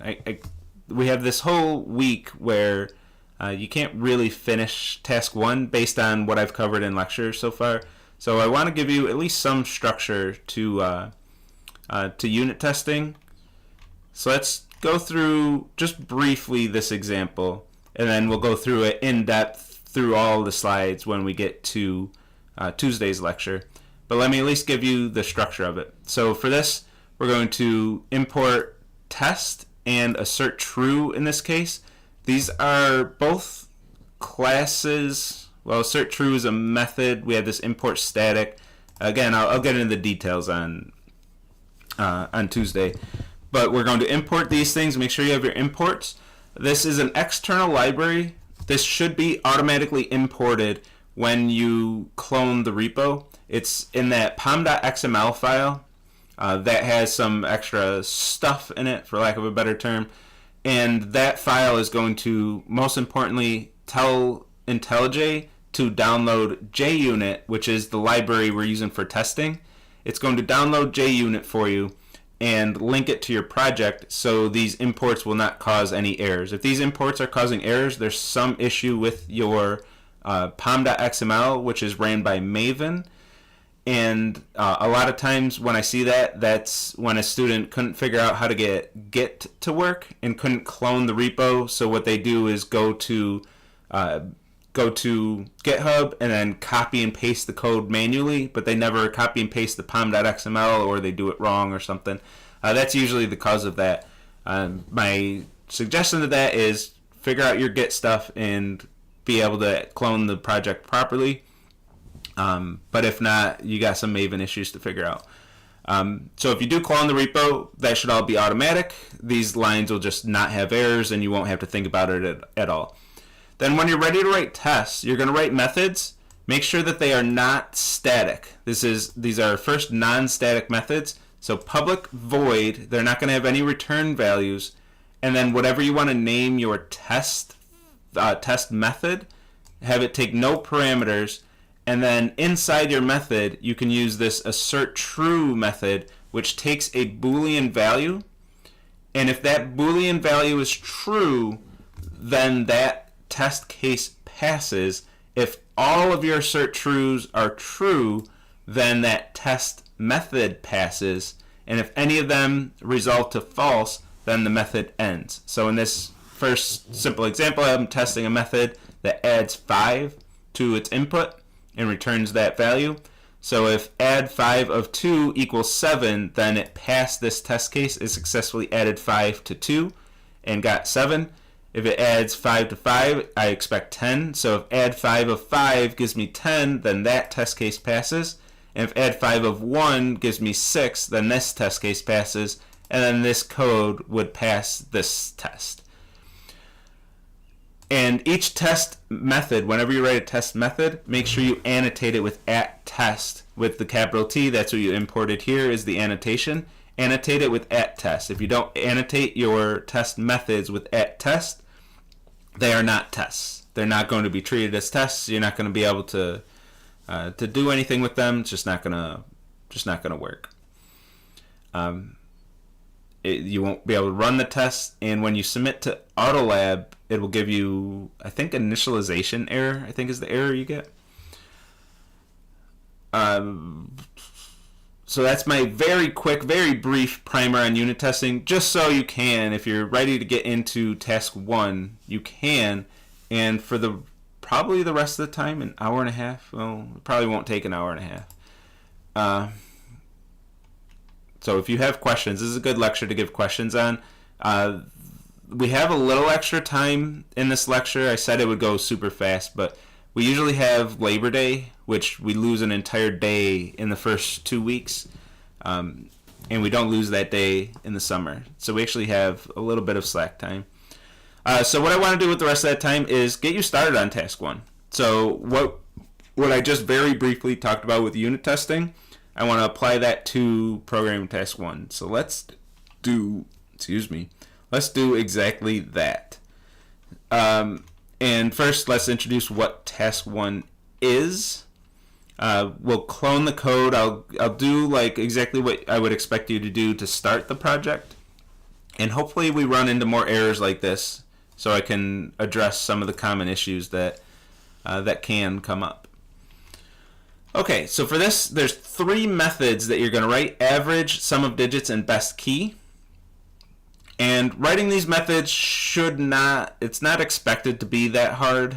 There are some caveats, some decently tricky things, but not too bad. Especially with sum of digits. Sum of digits is, it's not trivial, but it's not overly difficult either.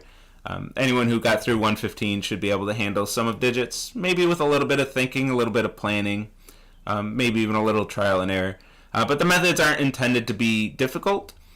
What this task is asking you to do is to write your first unit test. So we want to test these 3 methods. And this will be a big theme throughout all of 116 is testing. All the tasks except, I think, did I remove the testing from task A? I think there's one task that doesn't ask you to test, or no, it doesn't have a test utility method. But you're asked to test these 3 methods and then write the code. And I do encourage you to write the tests first and then write the code. So these methods, average, write your test for average. This method will take an array list of doubles as a parameter and return the average of all those values. And if the array list is empty, the method should return 0.0. And I have a few examples just to make sure it's super clear. We know the averages. And whenever I give examples, this is becoming another one of my pet peeves when it's not that, it doesn't bother me that much, but it's getting up there. Whenever I give examples like this, at least code these as test cases. If you don't have these 4 test cases, at least at an absolute minimum, and you're coming to office hours saying Autolab wasn't happy with my tests, like, I gave you the test for this one. Like, if you code these 4 tests, I'm pretty sure these 4 test cases satisfy Autolab if you only code these 4. But I'll still have students, they'll code the first one and the edge case and not bother with the other 2. And then come to office hours like, how come I'm not passing my test? Like, you didn't even do the ones I gave you for free. Like, how lazy are you getting here? That one frustrates me. At least code the ones I give you. And since this is the first time you're writing unit tests, I give you quite a bit of examples for each one. Sum of digits. Again, this is probably the trickiest one. I shouldn't even say probably. It's the trickiest one out of the 3. Sum of digits takes an int and returns the sum of all the digits of that int, and the inputs can be negative. So if the input's 1, 2, 3, we're adding 1 plus 2 plus 3 for 6. 57 is 5 plus 7 for 12. And negative 36 is 3 plus 6 for 9. So that's the idea of sum of digits, and that's where I gave the hints, and I'll give more hints for on Tuesday, I think is where that comes up. It should come up Tuesday because this is the homework assignment that's assigned, that's technically associated with Tuesday's lecture content.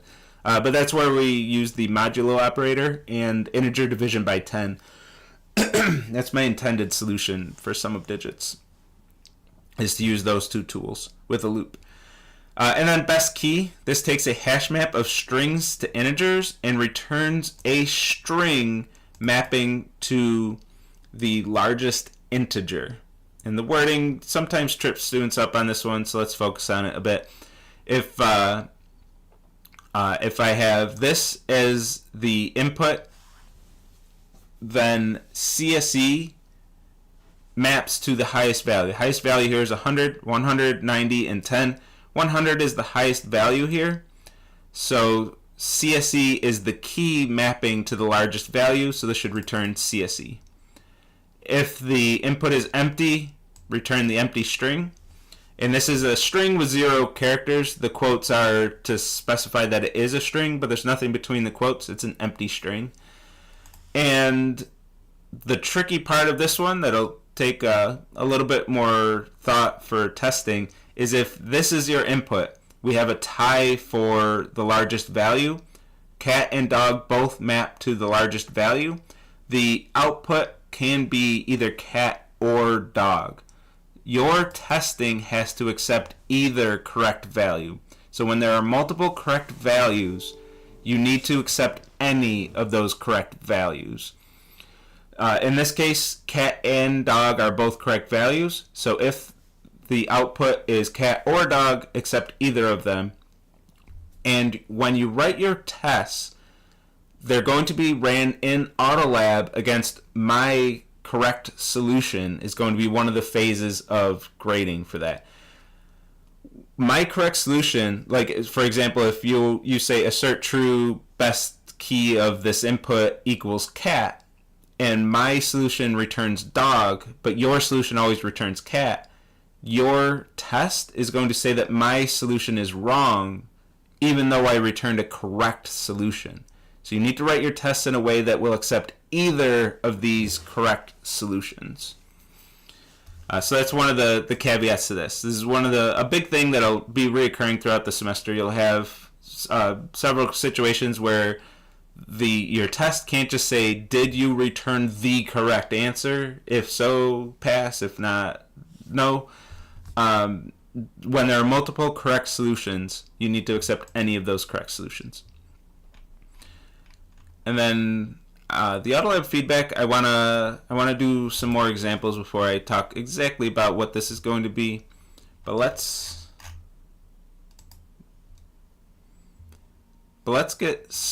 show you how to get started on the task, especially since we don't have a lab that shows you how to set up IntelliJ and everything like we usually do. So we're going to go to the GitHub repository, just like we did last time, but I kind of rushed it at the end. We can go a bit slower this time. We're going to go to the code link and copy the HTTPS link for this repo. Some students can't get their Git set up and they do download zip or something. That often causes errors, causes issues. And then I recognize those issues and I said, you downloaded the zip, didn't you? Yeah, I did.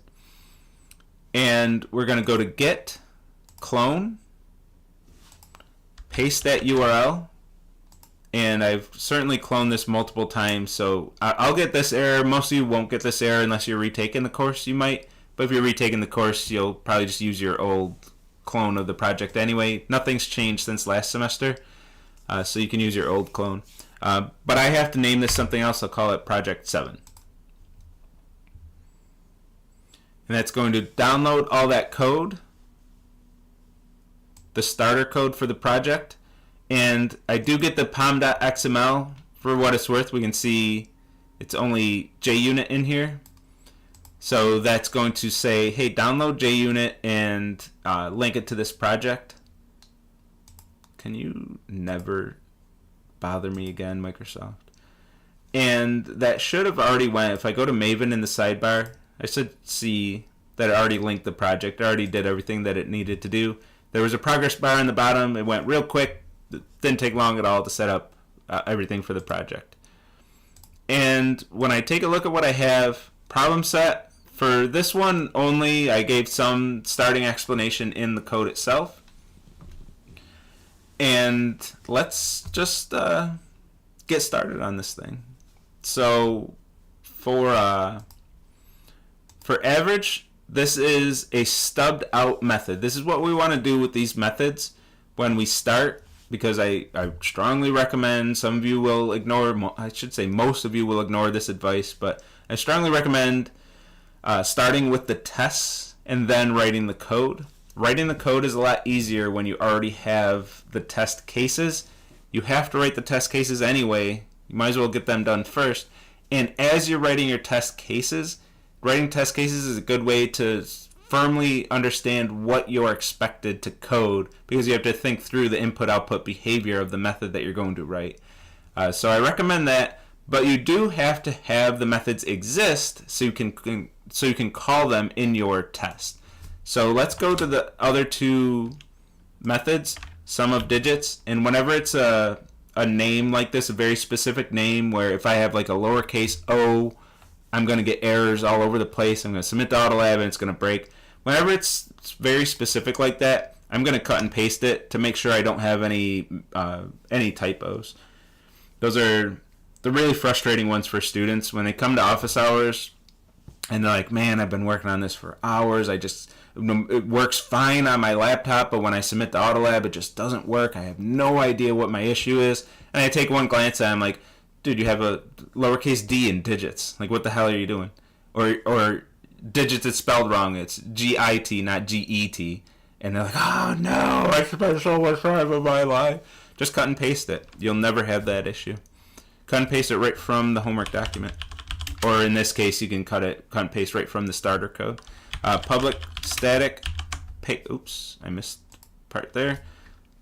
Int, sum of digits, takes an int, I'll call it input. And then what we're going to do is stub out the method. I'm just going to return some default value, just like I did up here. Some value, just enough so this method compiles and will run, even though it gives the complete wrong answer, unless the answer is 0. I want something here so that the method exists. Then same thing down here. I'm going to copy best key to make sure I have that capital K. Public static string best key hashmap. I can't spell wrong because I'll get errors. Hashmap of string to double integer. I'll just call it input, and return empty string.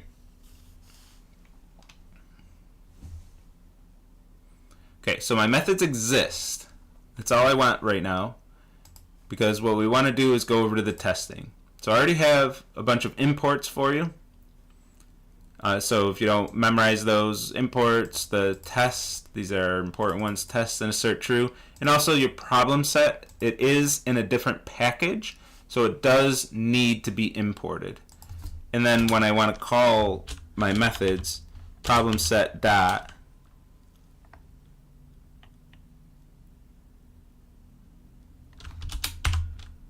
do I not get autocomplete?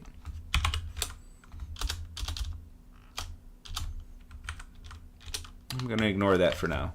That should have worked, I thought. But let's set up a test, maybe because I'm not in a method. So make sure you have your test annotation, public, but not static, public void, and then test,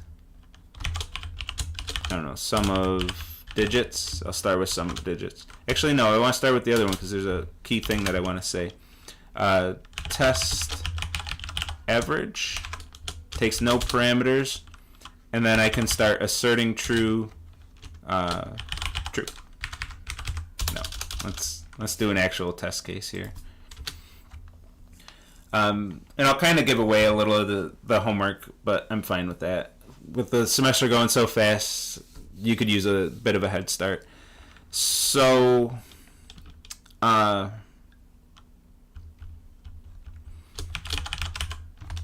array list. So this takes an array list of doubles.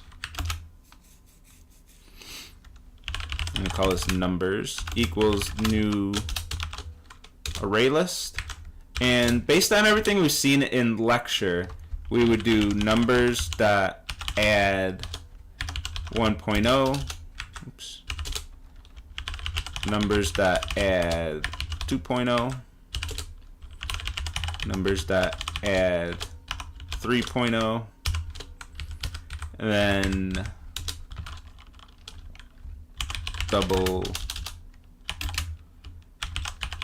actual equals problem set dot, yeah, it's because I wasn't in a method before. Average of numbers. And I like to have two variables, actual and expected. Double expected equals 2.0. And then what we would do is assert true, actual equals expected. This actually is not going to work for us. This is the first thing. Each of these three methods, by the way, is testing a different, a different thing. I guess each one has a specific purpose. The purpose of test average is to make sure you know how to compare two doubles. We haven't talked about that in lecture yet. The TLDR of it is we're going to do assert equals expected actual 0.01. It's going to be fine for us. That we're going to compare with some delta like this. And I'll explain when we get to Tuesday's lecture. I'll give all the details of why we do that, but for now I'll just give you the answer. So this is our first test case. And we can run this. We can run it either here. This is going to run just this method, and we can have multiple tests in a single class. And I do recommend splitting them up like this: public void test sum of digits at test public. And you can break them down even further. For this one, at least 3 test methods, one for each of the actual methods. Test best key. For this one, honestly, 3 is probably enough.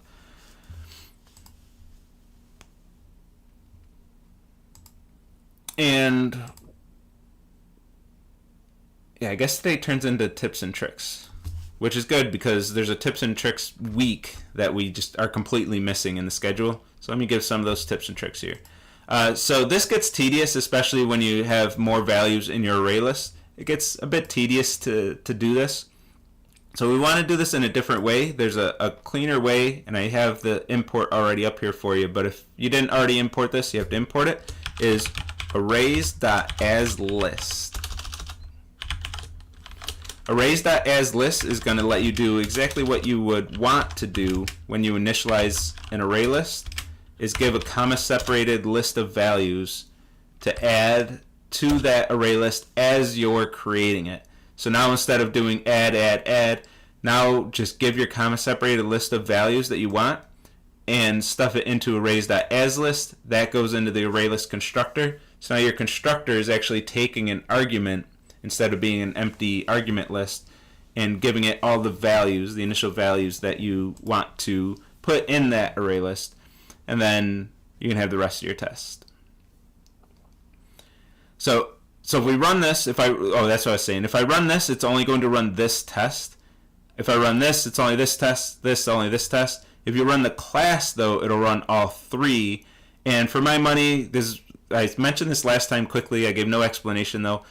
For my money, this is why I like right-clicking on the class name and going to run, because I know I'm not going to accidentally click the wrong button here, because I have before clicked the wrong button and was only running one of my test methods, and it's really frustrating when you find that out and say, oh man, my tests were failing, but I was only running one of them. Oh crap. And then you'll get some output like this. So test average definitely failed. I expected 2 but got 0.0 because my method always returned 0.0. So of course I got the wrong value. And my other ones passed. A test method with no test cases, if you don't assert anything, that test always passes. A test only fails if any of the asserts gave the wrong thing, the wrong value. If any assert fails, then the test fails. These tests didn't even have any asserts, so they just automatically pass by default. And let's do a little more testing here, because I want to show one more thing that we usually don't have room to do. Oh, and let's just change this in a horrible way. And change this to 0 just to show you what happens when tests pass. Once everything passes, you'll get all your green check marks. This is what you're after. You write really good, thorough tests, and then write your code until you get all the green check marks. And then you're feeling really good about everything. Our code definitely doesn't pass. So we get that yellow X. And if you have an actual error, you'll get a red X. I believe it's an X, but you get some red. Would you recommend arrays.asList or list.of, or are they the same? I'm not even familiar with list.of. Is list.of simpler? Yeah, it looks like it does the same thing. I don't have it imported. Import.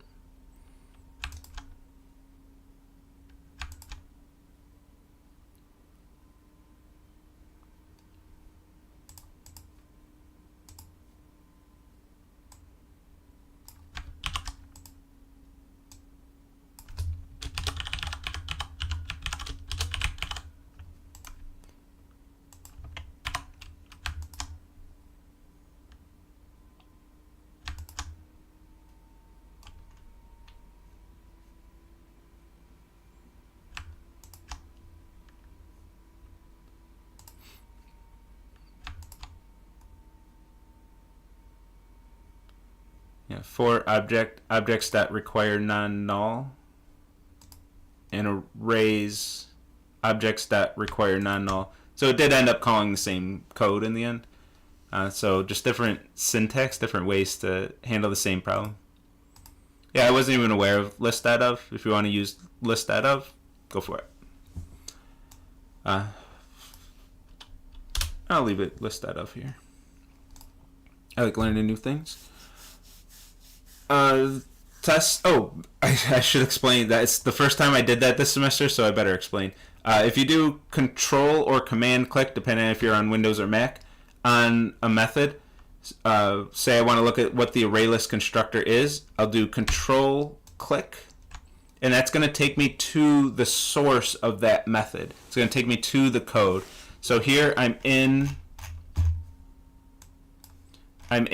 the java.util package in a class named ArrayList. And if I look at my sidebar, my project structure that I found, I'm in a Java directory, a util subdirectory, and a file named arraylist.java. So just matching exactly what we would expect to find here. And then I can look through all of the ArrayList source code. So if there's anything you want to know about ArrayList, this is the de facto what an ArrayList is, because it is literally the source code of how an ArrayList works. And if you want to know any, like the size method, what does size do? Well, it returns the size. Seems to make sense. Get at some index, what does it do? It has some checks and then returns the value at that index. It uses a variable named root, which, oops, I scrolled too far and got to the wrong class.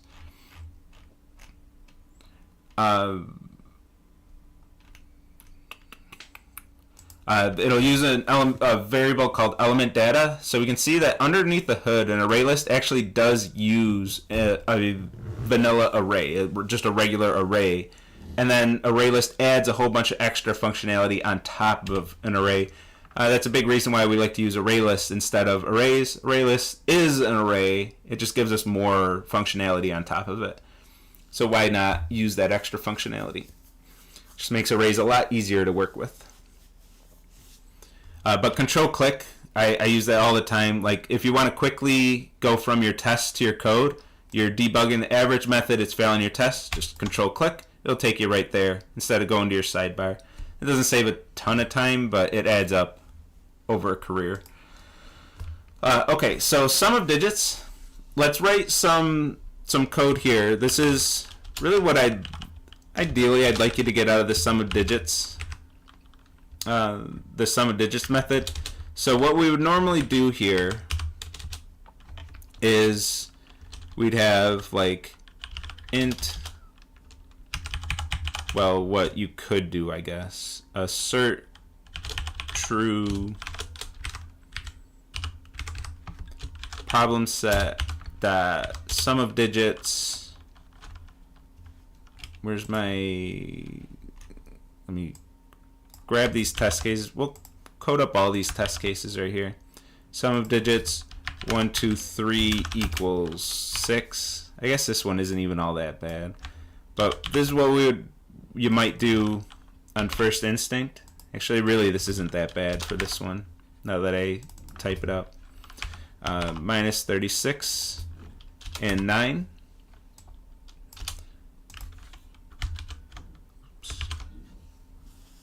And we can run this. I'm just going to run this one test this time because I didn't feel like moving my mouse farther.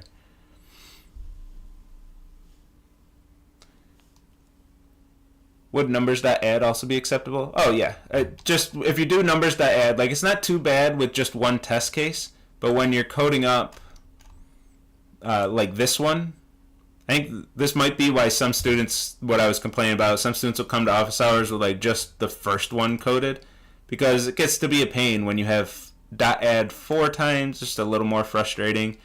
If you have .add with 10 elements, it's more of a deterrent that's going to make you not want to write more test cases.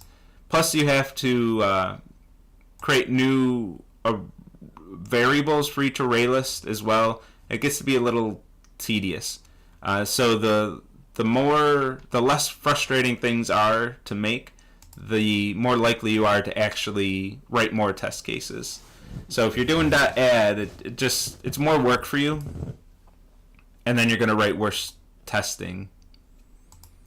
Most likely. You might not. You might still write good testing, but you're going to be more inclined to write bad tests, weak testing.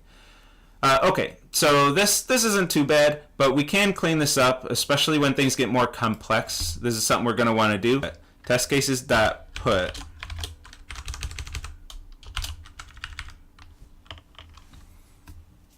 where can we see when office hours are added? At the top of the course website. See if I'm logged in. This Piazza where it says find office hours. Let's see if I'm logged in. I think I'm logged in. So here are the office hours. I'll have mine after the second lecture today, then Gurley and Rancy's. We have quite a few office hours today. Gurleen is going to expand her office hours. This is a living. Did I leave that note in here? Yeah, this is a living schedule, so this will be updated, especially this first week and a half as our schedules settle down. I know Gurleen's going to update her office hours because she has all of hers on available for the Thursday homeworks, where like everything's tailored to the expectation that you're going to be meeting the expected deadlines. So we are right now light on office hours for the Tuesday homework assignments, since you only have Tuesday and Wednesday to work on them, and we're a little heavy on the Thursday, Friday office hours. So Gurleen does intend to get more office hours earlier in the week. I believe she's traveling. I forget her exact reasoning, but she'll expand that, because I'd like to see balance between Tuesday, Wednesday, and Thursday, Friday for that reason. But that's where you can find the schedule, and it is dynamic. It will be updated. So keep an eye on that.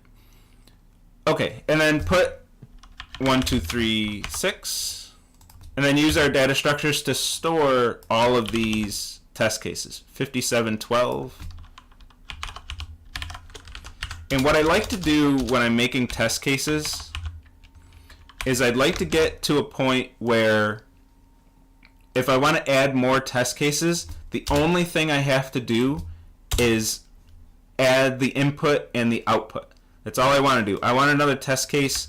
I want to be able to do this, and then negative 44, sure, 8. All I want to think about is input-output behavior. I don't want any extra stuff. I don't want to be like adding a whole bunch of, calling .add a bunch of times. Like, I just want things to be nice and clean so I can easily write more test cases. I don't want any deterrent preventing me from, incentivizing me to go, oh gee, I really don't want to write more test cases because I got to do all that extra stuff. I want to be able to, okay, I got a new input and a new output. That's it. That's all I want to add. So we have our hash map set up, and then we got to iterate over this. So for int, and notice that I'm only using the class versions of my primitives when I absolutely have to. That's only in the type parameters. Even when I'm iterating over these, I'm going to iterate over the primitive as a primitive value. And this is going to be my input. For input in test cases dot keyset. And remember, this order might be different than the order that I inserted them in. So if you are doing this approach, just keep that in mind. You're not going to get the same order every time. And then I want to call my method the int expected is test cases dot get of input int actual equals call the method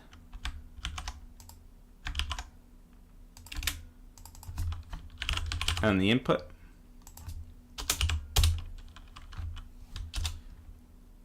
and then assert either assert true, or what I'm going to show on, I'll start showing on Friday, is assert equals expected actual. So assert that these two things are equal. Then we can run all our tests again.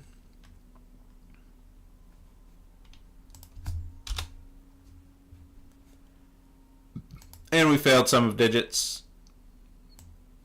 Expected 9 got 0. If you do assert equals, you'll get this this notation. It gives you a little bit more information when a test fails, instead of just that the test failed. It gives you a little more information. And we can add, I don't know when I'm really gonna say this, so I'll say it right now. We can add a string here. Input was, say, because that's the one piece of information I'm missing. Let's put the input here. And if you give a string in your assert calls as the first argument, that's going to be printed out if the test fails. So I get what the input was, the expected, and the actual.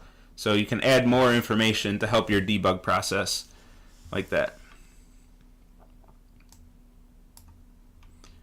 Okay, so we got some code written here. We got some stuff here. And I'll save best key for you. Oh, actually, I do want to talk about one thing with best key.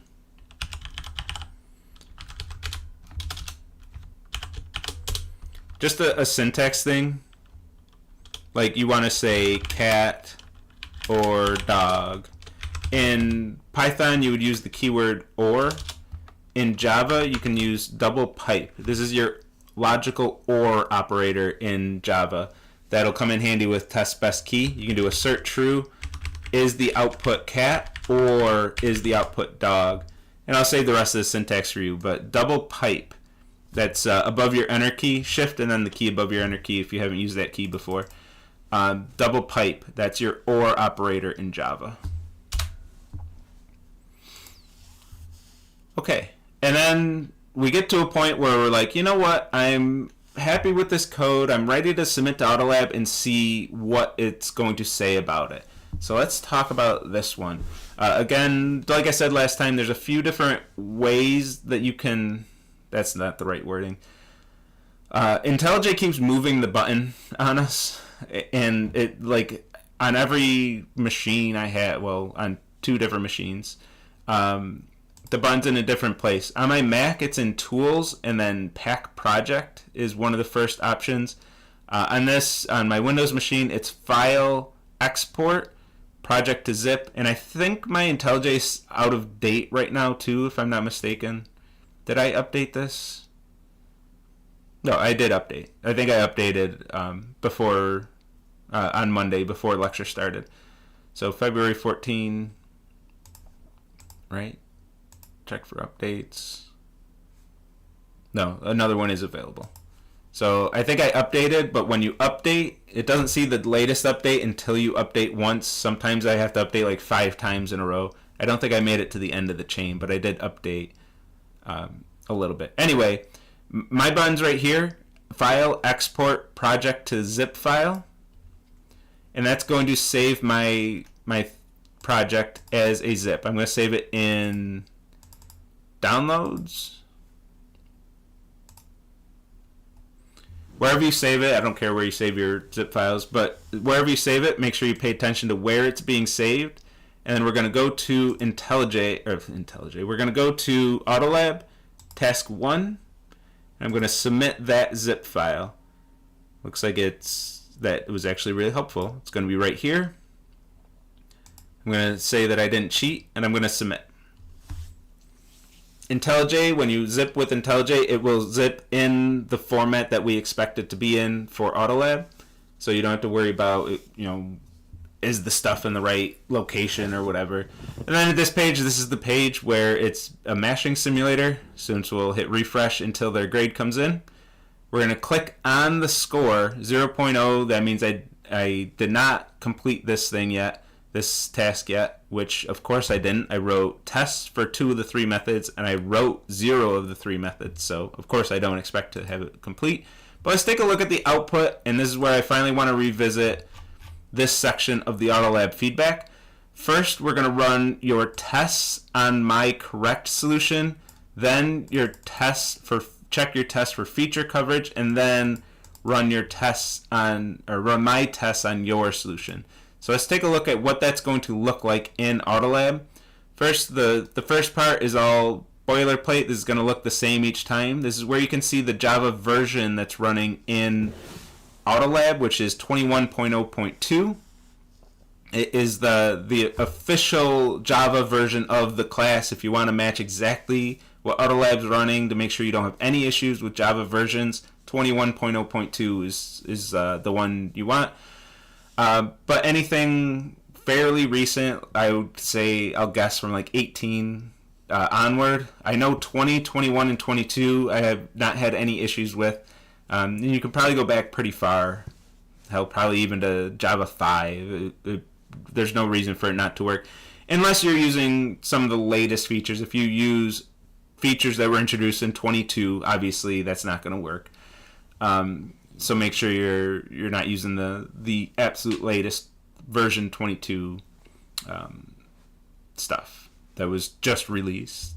Don't use that stuff. Then it's going to show all of the files that were extracted. This is mostly for your debugging purposes or a quick sanity check. This is making sure that that Autolab is seeing all of your files, mostly to make sure that you submitted the right zip file.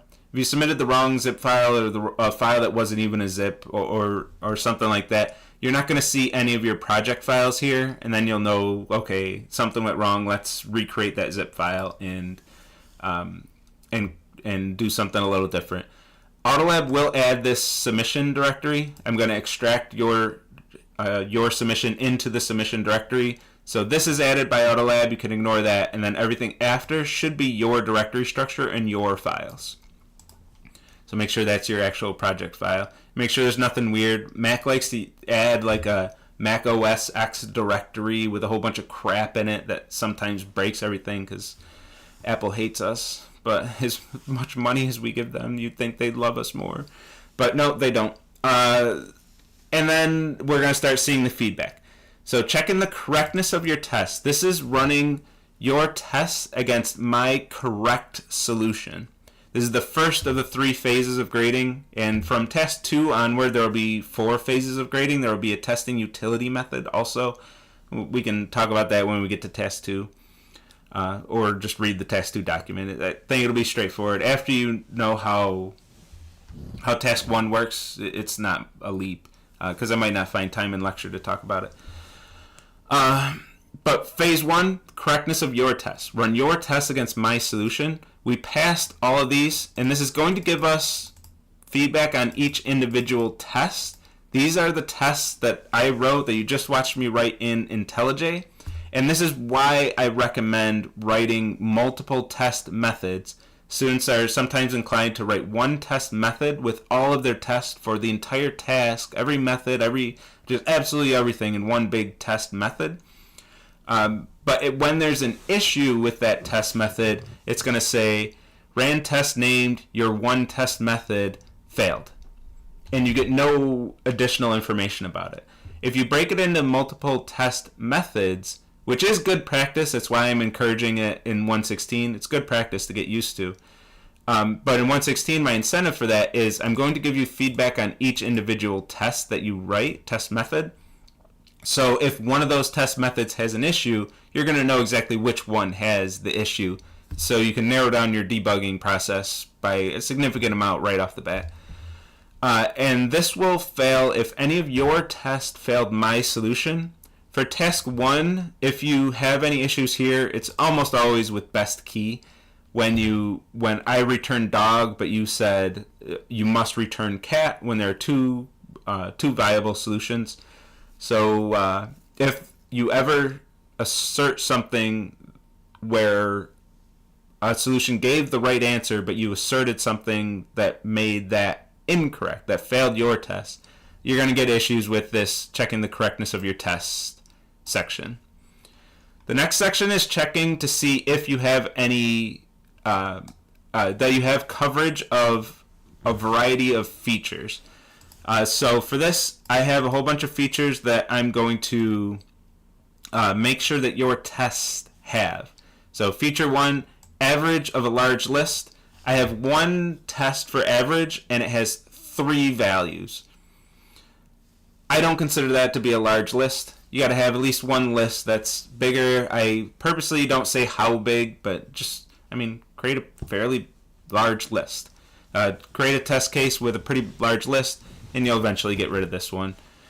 Average for a list with only one element. I have one test case for the average method, and it has 3 elements. So I don't have a test for average with only one element. So both of these, I'm getting the frowny faces and says, hey, you don't have any test cases for this feature. You got to add more test cases because you don't have any test cases for these. Sum of digits with a negative input. We actually have 2 test cases with negative inputs.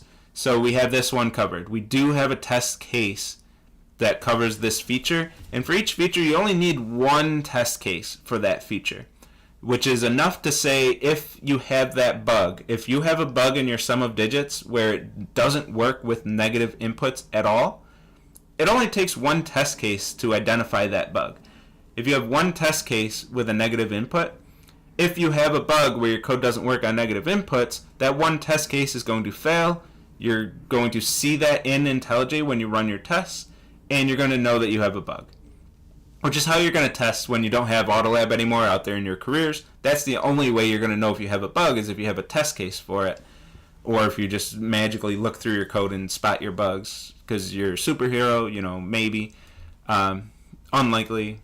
If you're in that situation, you're going to be a superstar anyway, and you don't exist. So I'm not talking to anyone. And then sum of digits with large numbers. I didn't have a very large number here. Just mash the keyboard with a bunch of numbers and then sum them up. That's your test case for that. Sum of digits edge case. With the edge cases, I like to be vague like this. What are the edge cases of this method?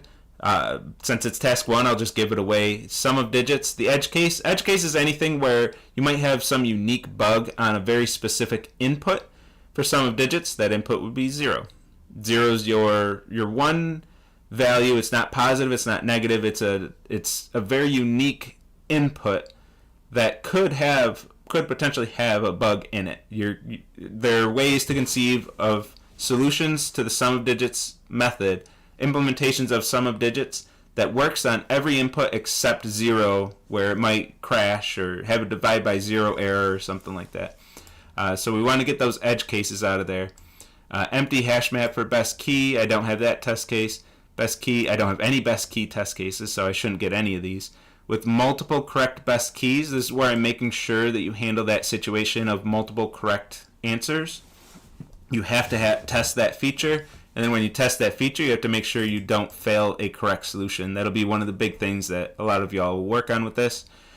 And best key with all negative values. For some reason, this gets fairly confusing to some students. I don't know where the confusion is, but if every value is negative, actually, I think I reworded this to make it less confusing. Where all the values are negative, do you still find the best key? It's easy to have bugs where you don't find the best key in this situation. So we don't have coverage of all of the features that are being checked, which means we don't get any feedback on the third round. So the third phase of grading, running my test on your solution, we never got to that because you didn't get past phase 2, checking your test for feature coverage. You didn't have feature coverage on your tests, so I'm not checking your code yet. And it's not until phase 3 where I'm ever checking your code. But on the bright side, phase 3 should be free. In most cases, phase 3 is going to be free because you already have all of your tests. You have good tests that are accurate, that aren't checking the wrong things. If you have these good tests that satisfy Autolab, and you run these tests in IntelliJ, and those tests pass on your code, in most cases, that code is also going to pass my tests. That'll be a little less true towards the end of the semester as things go on. I'll start backing off on the feature coverage checks because at that point you're expected to be able to write your own tests, figure out your own feature coverage at that point.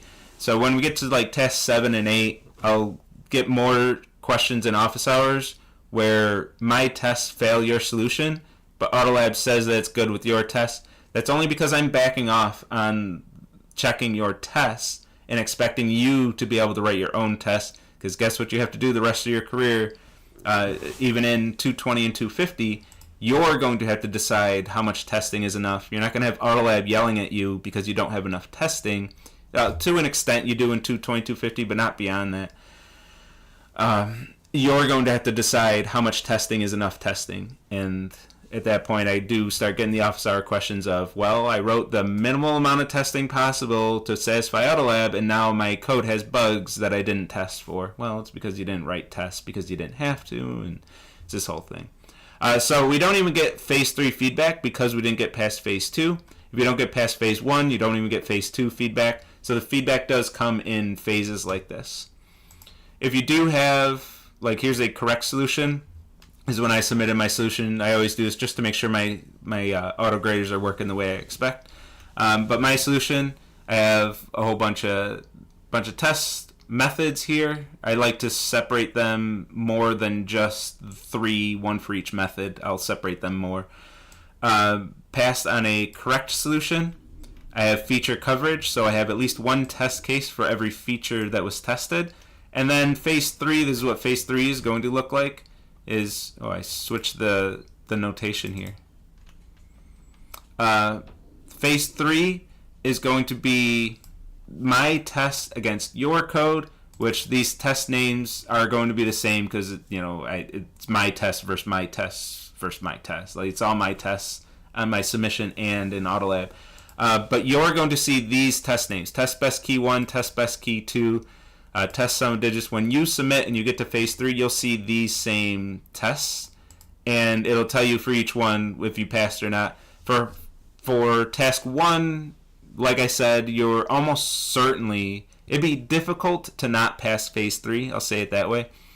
If you have feature coverage, this feature coverage, I'm pretty much checking just about everything in all of these features. So if you have tests for all these features and you run your tests against your own code and it passes, you're almost guaranteed to be passing here as well when my tests are ran against your code. But this is my tests in Autolab running against your code. And I think I covered all the questions that come up with Autolab. When I say correct solution here, I mean my solution that's sitting on Autolab. You submit your code and your tests, and then your code and your tests, and then I take away your code. I remove your code so it's just your tests, and then I take my code, my solution, and put that in its place and run your tests against my code. So that's what I mean by testing against a correct solution.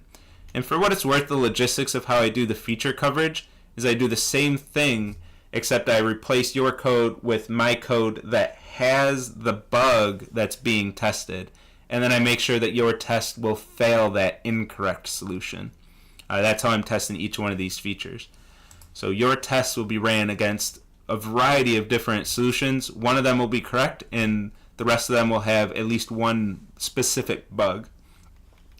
And then I put your code back, replace your tests. Oops, wrong hand. I replace your test with my test, and run my test against your code for the last phase. So that's the logistics of how Autolab rolls. Any questions on any of that? Or you can just go directly to the folder and unzip it. Yeah, if you want to check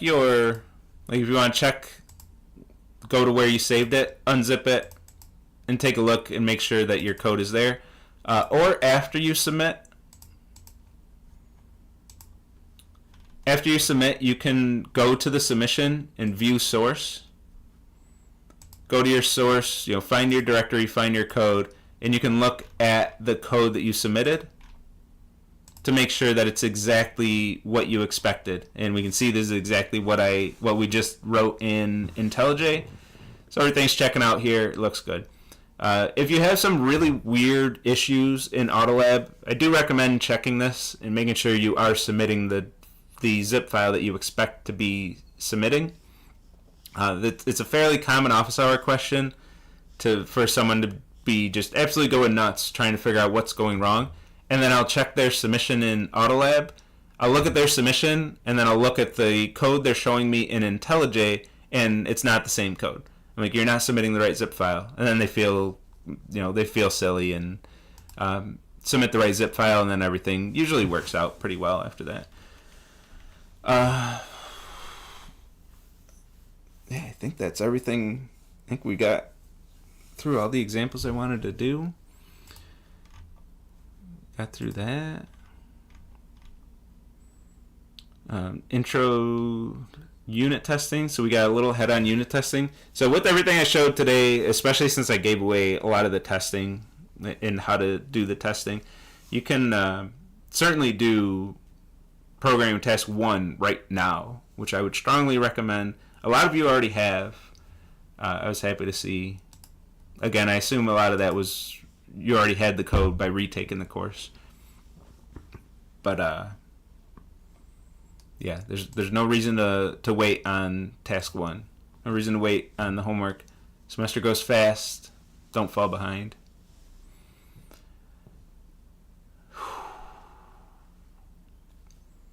Does anybody have any questions? And that deadline is a week from today, by the way. That expected deadline, that comes up quick.